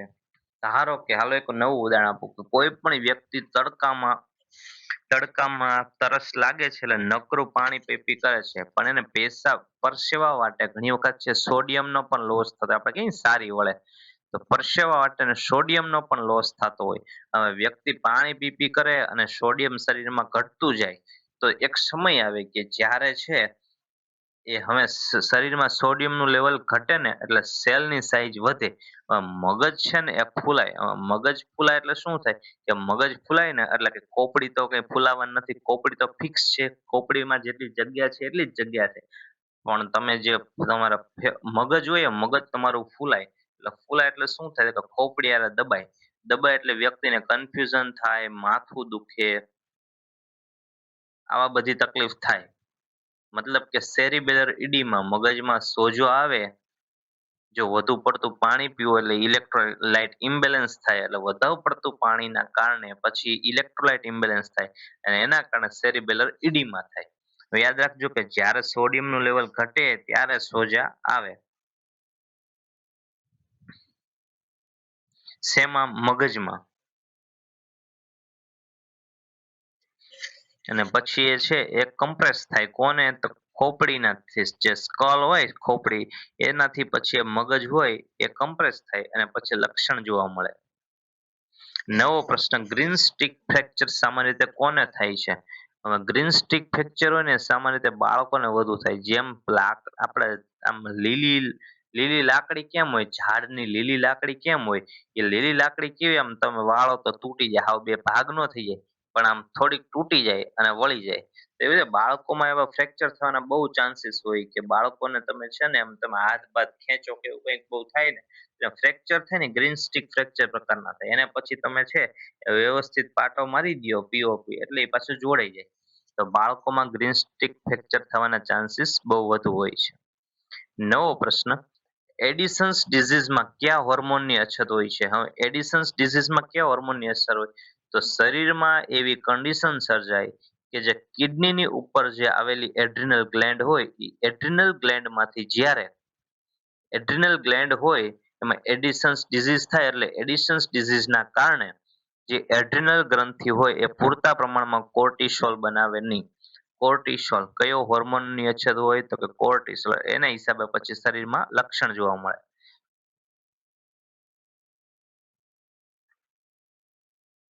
એડિશન્સ ડિઝીઝમાં કયા હોર્મોનની અછત હોય છે? તો કે કોર્ટિસોલની. શું કામ હોય? તો કે એડ્રિનલ ગ્લેન્ડ હોય એ પૂરતા પ્રમાણમાં કોર્ટિસોલ બનાવે નહીં. નવો પ્રશ્ન, મેલેરિયા કયા પરોપજીવી છે? તો પ્લાઝ્મોડિયમ વાઇવેક્સ, પ્લાઝ્મોડિયમ ફાલ્સિપારમ, એવું તમે સાંભળ્યું જ હશે. એટલે મેલેરિયા છે એના પરોપજીવી ક્યાં છે? તો કે પ્લાઝ્મોડિયમ. નવો પ્રશ્ન, પલ્મોનરી એમ્બોલિઝમ એટલે શું? તો pulmonary embolism blood clot in pulmonary artery. ધારો કે તમને ડીપ વેઇન થ્રોમ્બોસિસ છે, એટલે ધારો કે તમને ક્યાંય છે તમારા શરીરમાં ક્લોટ, નાનો એવો ગઠ્ઠો, લોહીનો નાનો એવો ગઠ્ઠો તમારા પગમાં તમને ડીપ વેઇન થ્રોમ્બોસિસ છે તો એ છે. ક્યારેક તમારે ઈ ડીપ વેઇન થ્રોમ્બોસિસમાં જે થ્રોમ્બસ હોય એ થ્રોમ્બસ છૂટો પડીને લોહીમાં જાય એટલે પછી લોહીમાંથી ડાયરેક્ટ ક્યાં જાય? ફેફસામાં જાય, પેલા હાર્ટમાં જાય, હૃદયમાંથી ફેફસામાં જાય, ફેફસામાંથી પછી ઘણી વખત ફેફસામાંથી પાછું હૃદયમાં આવે, પણ જ્યારે ઈ ફેફસામાં જાય ત્યારે ઈ ક્લોટ ભેગો ભેગો જો ફેફસાની આર્ટરીમાં જાય તો ઈ શું કરે? તો કે એ પલ્મોનરી એમ્બોલિઝમ કરે. એમ્બોલિઝમ મતલબ કે ફરતો ક્લોટ હોય ને એને કહેવાય એમ્બોલિઝમ. ક્લોટ એક જ જગ્યાએ પડ્યો હોય ત્યાં સુધી વાંધો નથી, પણ એ ડીપ વેઇન થ્રોમ્બોસિસ અથવા કોઈ પણ જગ્યાએ જે ક્લોટ એક ધારો પડ્યો હોય એ પછી જ્યારે બ્લડ વેઇનમાં બ્લડ સર્ક્યુલેશનમાં ચાલવાનું ચાલુ કરે, મતલબ એ ક્લોટ આખો આગળ આગળ જાતો જાય, એટલે એના હિસાબે પછી બ્લડ ક્લોટ છે એ ક્યાં જાય? તો કે પલ્મોનરી આર્ટરીમાં જાય. એટલે એના કારણે શું થાય? તો કે પલ્મોનરી એમ્બોલિઝમ. નવો પ્રશ્ન, WHO નું મુખ્યાલય ક્યાં આવેલું? તો એનો સાચો જવાબ છે જીનીવા, સ્વિટ્ઝરલેન્ડમાં આવેલું છે. WHO નું ક્યાં આવેલું છે મુખ્યાલય? તો કે જીનીવા, સ્વિટ્ઝરલેન્ડમાં આવેલું છે. નવો પ્રશ્ન, રેબિઝ કયા પ્રાણીના દંશથી થાય છે? તો કૂતરા કરડવાથી રેબિઝ થાય. જેને જેને કૂતરા કરડે ને એને હડકવા ઉપડે, એટલે હડકવા નો ઉપડે ને એટલે એના માટે છે ને જરાય ક્યારે કૂતરું કરડ્યું હોય ને તો રેબિસના 5 ઇન્જેક્શન લઈ આવવા, એન્ટી રેબિસ વેક્સિન ARV લઈ આવી, જેથી હડકવા નો થાય. કારણ કે હડકવા જેને જેને આજ દી સુધી થયો છે દુનિયામાં એમાં લગભગ કોઈ બચ્યું નથી. એક વખત હડકવા ઉપડી જાય પછી કોઈ બચ્યું નથી. લગભગ એકાદા જણા જો કદાચ હોય તો, બાકી જીવનમાં છે એકવાર હડકવા ઉપડે પછી તમારે લગભગ મરવાનું છે એ 99 નહીં પણ 100% લગભગ નક્કી જ થઈ જાય કે હવે ગમે ત્યારે તમે મરી જઈશો. એટલે ક્યારેય પણ જો કોઈને કૂતરું કરડે તો એ છે એ ઇઝીલી ન લેવું, અને બને એટલું ઝડપી તરત છે રેબીઝના ઇન્જેક્શન ચાલુ કરી દેવાય, ARV એન્ટી રેબિસ વેક્સિન. નવો પ્રશ્ન, સાયકોસિસનું મુખ્ય લક્ષણ કયું છે? તો એનો સાચો જવાબ છે વ્યક્તિ વાસ્તવિકતાથી દૂર થઈ જાય. વ્યક્તિને છે જેલસી થવા માંડે, કોઈક ઉપર શંકા જવા માંડે, વારે ઘડીએ ગમે એના ઉપર શંકા જાય, ખુદ ઉપર જાય, પોતાના ઘરના ઉપર શંકા જવા માંડે, એટલે વ્યક્તિ છે એ વાસ્તવિકતાથી દૂર થઈ જાય. ફર્સ્ટ એડ નો મુખ્ય હેતુ શું છે? સંપૂર્ણ સારવાર કરી, જીવ બચાવવો, દવા વેચવી કે ઓપરેશન કરવું? હવે ફર્સ્ટ એડ છે એ ફર્સ્ટ એડ તમે જોતા હશો કે બસ સ્ટેન્ડમાં હોય, બસોમાં હોય છે, નિશાળોમાં શાળાઓમાં હોય છે, તો એ શું બધા મતલબ કે ફર્સ્ટ એડ હોય એમાં શું ઇન્જેક્શન ને એવું આપેલું હોય? ફર્સ્ટ એડ નો મુખ્ય ઉદ્દેશ્ય એવું હોય છે કે જીવ બચાવવો. એના સંપૂર્ણ સારવાર છે ડોક્ટર કરશે, દવા કાંઈ દેવાની નથી તમારે, ઓપરેશન કાંઈ કરવાનું નથી, ઘરે બેઠા ડોક્ટર ઓપરેશન કરશે, સર્જન હશે, તમારે કાંઈ કરવાના નથી. તો ફર્સ્ટ એડ નો મુખ્ય હેતુ શું છે? તેનો જીવ બચાવવો. ધારો કે કોઈ વ્યક્તિ છે એનો એક્સિડન્ટ થાય તો અંદર પાટાપિંડી આપેલી હોય, તમને ખબર પડવી જોઈએ કે આ વ્યક્તિ છે એને હાથે વાગ્યું છે તો એને કઈ રીતે હાથ રખાવો, અને તમારે છે ગળામાંથી પાટો બાંધી દેવાનો હોય, માથામાં વાગ્યું હોય તો માથામાં થોડોક ટાઈમ પાટો બાંધી દેવાનો હોય, જેથી એને મદદ મળે, હોસ્પિટલ જાય ત્યાં સુધીનું બ્લીડિંગ રોકાઈ જાય. આવી રીતે થોડીક ફર્સ્ટ એડ સારવાર આપવાની હોય છે. એ કોઈ પણ વ્યક્તિ આપી શકે, એની માટે મેડિકો હોવું જરૂરી નથી, નોન મેડિકો આપી શકે. નવો પ્રશ્ન, વર્ષ 2004માં ભારતમાં સૌ પ્રથમ વાર નીચેનામાંથી કયા ઉત્પાદનને જીઆઈ ટેગ પ્રાપ્ત થયો હતો? તેનો સાચો જવાબ છે દાર્જિલિંગ ચા. નીચેનામાંથી શેમાં એક કરતા વધારે તકતીઓ હોય છે જેમાં દરેક તકતીની બંને બાજુએ માહિતી લખવામાં આવે છે? નીચેનામાંથી શેમાં એક કરતા વધારે તકતીઓ હોય છે? સાચો જવાબ છે ઓપ્શન સી, હાર્ડ ડિસ્ક. નવો પ્રશ્ન, કોમ્પ્યુટરને, આ પ્રશ્ન આપણે આવી ગયો છે અગાઉ.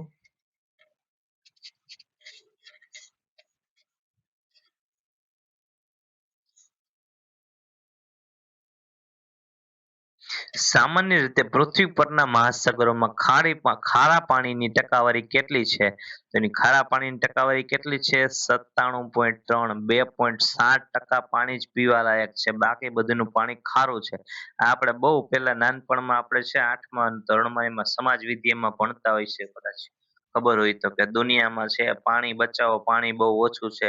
97.3%માં તો દરિયો જ છે, ખારું પાણી જ છે. ખાલી 2.7% છે એ જ પીવાલાયક પાણી છે. તો પાણી બચાવો એવું તમે સાંભળતા હશો. ભારત દેશના મૂળ બંધારણનું હિન્દી ભાષામાં સુલેખન કેલિગ્રાફી કોણે કર્યું હતું? એનો સાચો જવાબ છે પ્રેમ બિહારી નારાયણ રાયજાદા. પ્રેમ બિહારી નારાયણ રાયજાદાએ કર્યું હતું શું? તો કે હિન્દી ભાષામાં સુલેખન ભારતના બંધારણનું. નવો પ્રશ્ન, નોર્મલ લેબરને શું કહેવાય છે? તો નોર્મલ લેબરને કહેવાય છે યુટોસિયા. નવો પ્રશ્ન, પ્લાસેન્ટાનું સૌથી બહારનું આવરણ કયું છે? પ્લાસેન્ટાનું સૌથી બહારનું સાચો જવાબ છે કોરિયોન. નવો પ્રશ્ન, સ્પોન્ટેનિયસ એબોર્શનનું મુખ્ય કારણ શું હોય છે? વારંવાર કોઈ વ્યક્તિને એમનામ એબોર્શન થઈ જતું હોય, મતલબ કોઈને પ્રેગ્નન્સી તો રાખવી છે પણ એમનામ એબોર્શન થઈ જતું હોય, તો એનું કારણ શું હોય? ધારો કે કોઈ વ્યક્તિને પ્રેગ્નન્સી 2 મહિના 3 મહિના થાય ને તો અચાનક એને રાખવી હોય પણ એબોર્શન થઈ જાય છે. ભગવાને આપણું વિચારતા હોય ને. ધારો કે જર્મ પ્લાઝ્મા કોઝ એટલે શું? તો ધારો કે તમને ગર્ભ રહ્યો, પ્રેગ્નન્સી રહી, પણ જે તમારો ઇમ્પ્લાન્ટેશન એમ્બ્રિયો છે એ સરખો ડેવલપ નથી થતો, એમાં કંઈક જીનેટિક એબનોર્માલિટી છે. મતલબ કે એમાં ક્યારેક ટ્રાઇઝોમી થઈ છે, કંઈક જીનેટિક એબનોર્માલિટી વાળું બાળક પેદા થશે, કે જેને ગંભીર ખોડખાં પણ હશે એવું બાળક પેદા થવાના ચાન્સીસ હોય, તો ભગવાન એવો તમારી ઉપર છે મહેરબાની કરી કે આપોઆપ એબોર્શન થઈ જશે. મોટા ભાગના કિસ્સામાં આપોઆપ એબોર્શન થઈ જાય.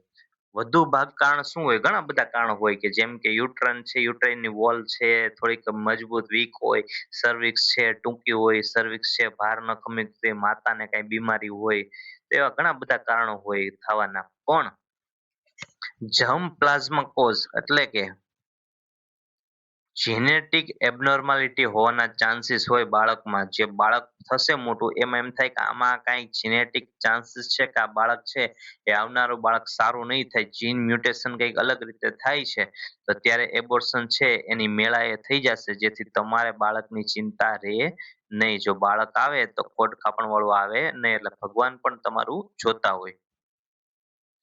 નવો પ્રશ્ન, ગાયનેકોઇડ પેલ્વિસ ઇઝ, ગાયનેકોઇડ પેલ્વિસ કેવું હોય? તો આમાં જો આ ગાયનેકોઇડ પેલ્વિસ છે, આ ગાયનેકોઇડ પેલ્વિસ છે ને ગોળ આકારનું હોય. આ બધા અલગ અલગ આકારના પેલ્વિસ છે, મતલબ કે કોઈ સ્ત્રીનો આવું પેલ્વિસ હોય છે, કોઈ સ્ત્રીઓને આવું પેલ્વિસ હોય છે, કોઈને એન્ડ્રોઇડ આકારનું હોય છે, કોઈને એન્થ્રોપોઇડ આકારનું હોય છે, કોઈને પ્લેટિપ્લોઇડ હોય છે, કોઈને ગાયનેકોઇડ હોય છે. હવે તમે જુઓ બધીના આકારમાં ફેર છે. આ એન્ડ્રોઇડ છે તો એ દિલ આકારનું છે, હાર્ટ શેપનું છે. ગાયનેકોઇડ છે તો ગોળ આકારનું છે. પ્લેટિપેલોઇડ છે તો એ જો અંડાકાર છે, આડું અંડાકાર છે. એન્થ્રોપોઇડ છે તે ઊભું અંડાકાર છે. હવે જે આ નીચેના છે એન્ડ્રોઇડ એન્ડ્રોઇડ છે, પ્લેટિપ્લોઇડ છે, આવું હોય તો ઘણી વખત છે એ ડિલિવરીમાં કેવરાવતું હોય છે. અને ગાયનેકોઇડ હોય તો ગાયનેકોઇડ પેલ્વિસ હોય 50% મહિલાઓને, ભારતમાં નહીં પણ બધી જે મહિલાઓ છે એમાંથી 50% મહિલાને કેવું પેલ્વિસ હોય? તો કે ગોળ જેવું હોય, એટલે કે ગાયનેકોઇડ પેલ્વિસ હોય. ગાયનેકોઇડ પેલ્વિસ હોય ને ડિલિવરીમાં કેવરાવે નહીં, પણ નોર્મલ ડિલિવરીમાં બીજાને કેવરાવે, જેને આવું જે હાર્ટ શેપનું ને એવું હોય તેમાંથી બાળકનું માથું નીકળે નહીં. એટલે એને છે એન્ડ્રોઇડ, જેને એન્ડ્રોઇડ પેલ્વિસ હોય, જે માતાની એવી રચના હોય કે એન્ડ્રોઇડ પેલ્વિસ હોય, તો એ બધાને છે એને સિઝેરિયન કરવું પડે, આમાં બાળક નીકળે નહીં, કેવરાવે. નવો પ્રશ્ન, માતાના દૂધમાં જોવા મળતું ઇમ્યુનોગ્લોબ્યુલિન કયું છે? માતાના દૂધમાં કયું ઇમ્યુનોગ્લોબ્યુલિન નીકળે? તો એ નીકળે છે IgA. નવો પ્રશ્ન, ફેલોપિયન ટ્યુબનો સૌથી સાંકડો ભાગ કયો છે? ફેલોપિયન ટ્યુબનો સૌથી સાંકડો ભાગ કયો છે? તો આ જો તમને ફોટોમાં દેખાય, આ બધા ભાગ મોટા છે, સૌથી સાંકડો ભાગ કયો? જ્યાં છે એ આ ફેલોપિયન ટ્યુબ છે એ યુટ્રસમાં ભળે, મતલબ કે યુટ્રસ સાથે જોડાય. અહીંયા જે આ પાર્ટ છે, આ પાર્ટ જો આટલો પાર્ટ છે એને કહેવાય ઇન્ટ્રામ્યુરલ પાર્ટ, અથવા તો ઇન્ટરસ્ટિશિયમ પાર્ટ, અથવા તો ઇન્ટ્રામ્યુરલ પોર્શન. ઇન્ટરસ્ટિશિયલ પાર્ટ અથવા તો ઇન્ટ્રામ્યુરલ પાર્ટ. ફેલોપિયન ટ્યુબનો સૌથી સાંકડો ભાગ કયો છે? તો ઇન્ટરસ્ટિશિયલ પાર્ટ. નવો પ્રશ્ન, મ્યુકા ટેપ શેના માટે વપરાય છે? હા, ઘણી વખત છે આ મ્યુકા ટેપ પણ હોય છે અને ઘણી વખત છે MUAC હોય છે.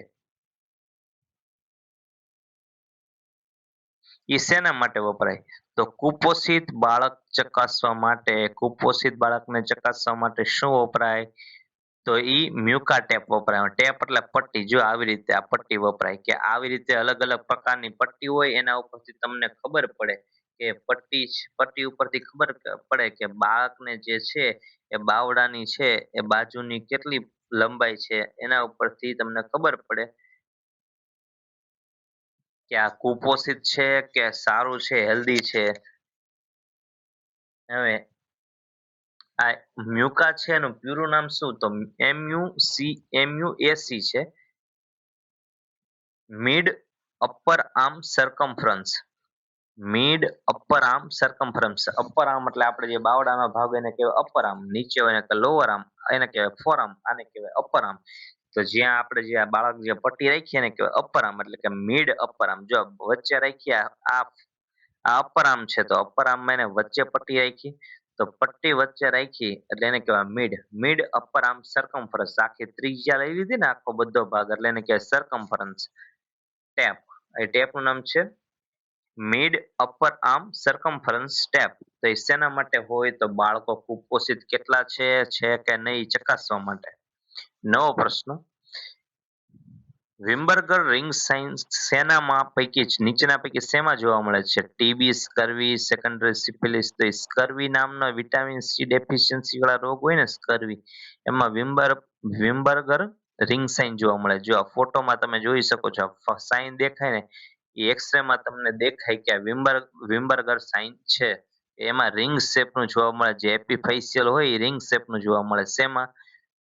તો કે વિમ્બરબર્ગ સાઇનમાં વિટામિન સી થી ઉણપથી થતો રોગ સ્કર્વી, જેને સ્કર્વી રોગ હોય ને એમાં ઈ જોવા મળે, વિમ્બરબર્ગ સાઇન.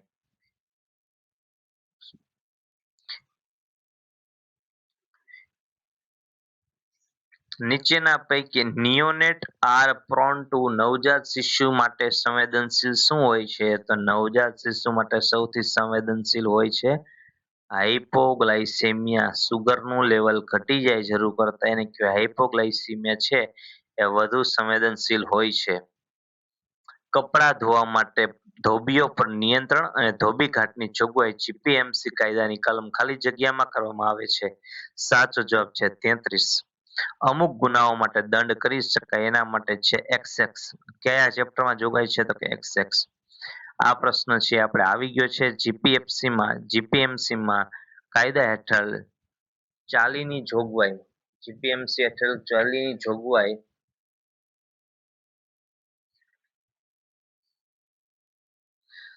શેમાં છે? તો એનું છે 28A.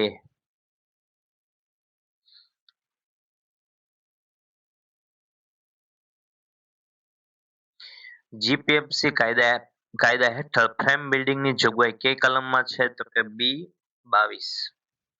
જીપીએમસી જીએમપીસી કાયદા હેઠળ ફ્રેમ બિલ્ડિંગની જોગવાઈ કઈ કલમમાં દર્શાવેલ છે? તો કે 222. Form of warrant of distress or attachment અંગેની જોગવાઈ જીપીએમસી કાયદાની કઈ કલમમાં છે? તો એનો સાચો જવાબ છે કલમ કે. નીચેનામાંથી કયો કમાન્ડ MS વર્ડના વ્યૂ મેનુનો નથી? નીચેનામાંથી કયો એવો કમાન્ડ છે કે જે MS વર્ડના વ્યૂ મેનુનો નથી?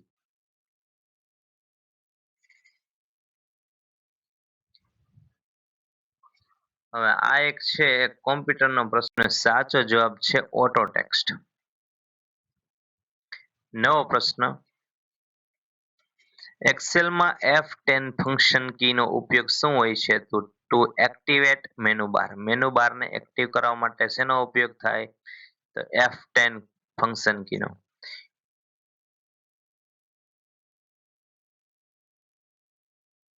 નીચેનામાંથી કયા ઓપ્શનનો સમાવેશ નેટવર્ક કેબલમાં થતો નથી? સિમ્પલ કેબલ હોય ને એનો નેટવર્ક કેબલમાં સમાવેશ ન થાય. બાકી બધા છે નેટવર્ક કેબલ છે. આ સાદા કેબલ છે ને એનો સમાવેશ એમાં ન થાય. નીચેના નીચેનામાં કયું ડેટાબેઝ મેનેજમેન્ટ એપ્લિકેશન છે? નીચેનામાં કયું ડેટાબેઝ મેનેજમેન્ટ એપ્લિકેશન છે? આ પ્રશ્ન આપણે ઉપર જોઈ લીધો છે. એનો સાચો જવાબ છે ઓપ્શન એ. નવો પ્રશ્ન, નીચેનામાંથી ઈમેલને સ્વીકારવા માટેનો પ્રોટોકોલ કયો છે? એનો સાચો જવાબ છે પીઓપી. નીચેનામાંથી ઈમેલને સ્વીકારવા માટેનો પ્રોટોકોલ કયો છે? નીચેનામાંથી ઈમેલને સ્વીકારવા માટેનો પ્રોટોકોલ કયો છે? તેનો સાચો જવાબ છે પીઓપી. Post office protocol.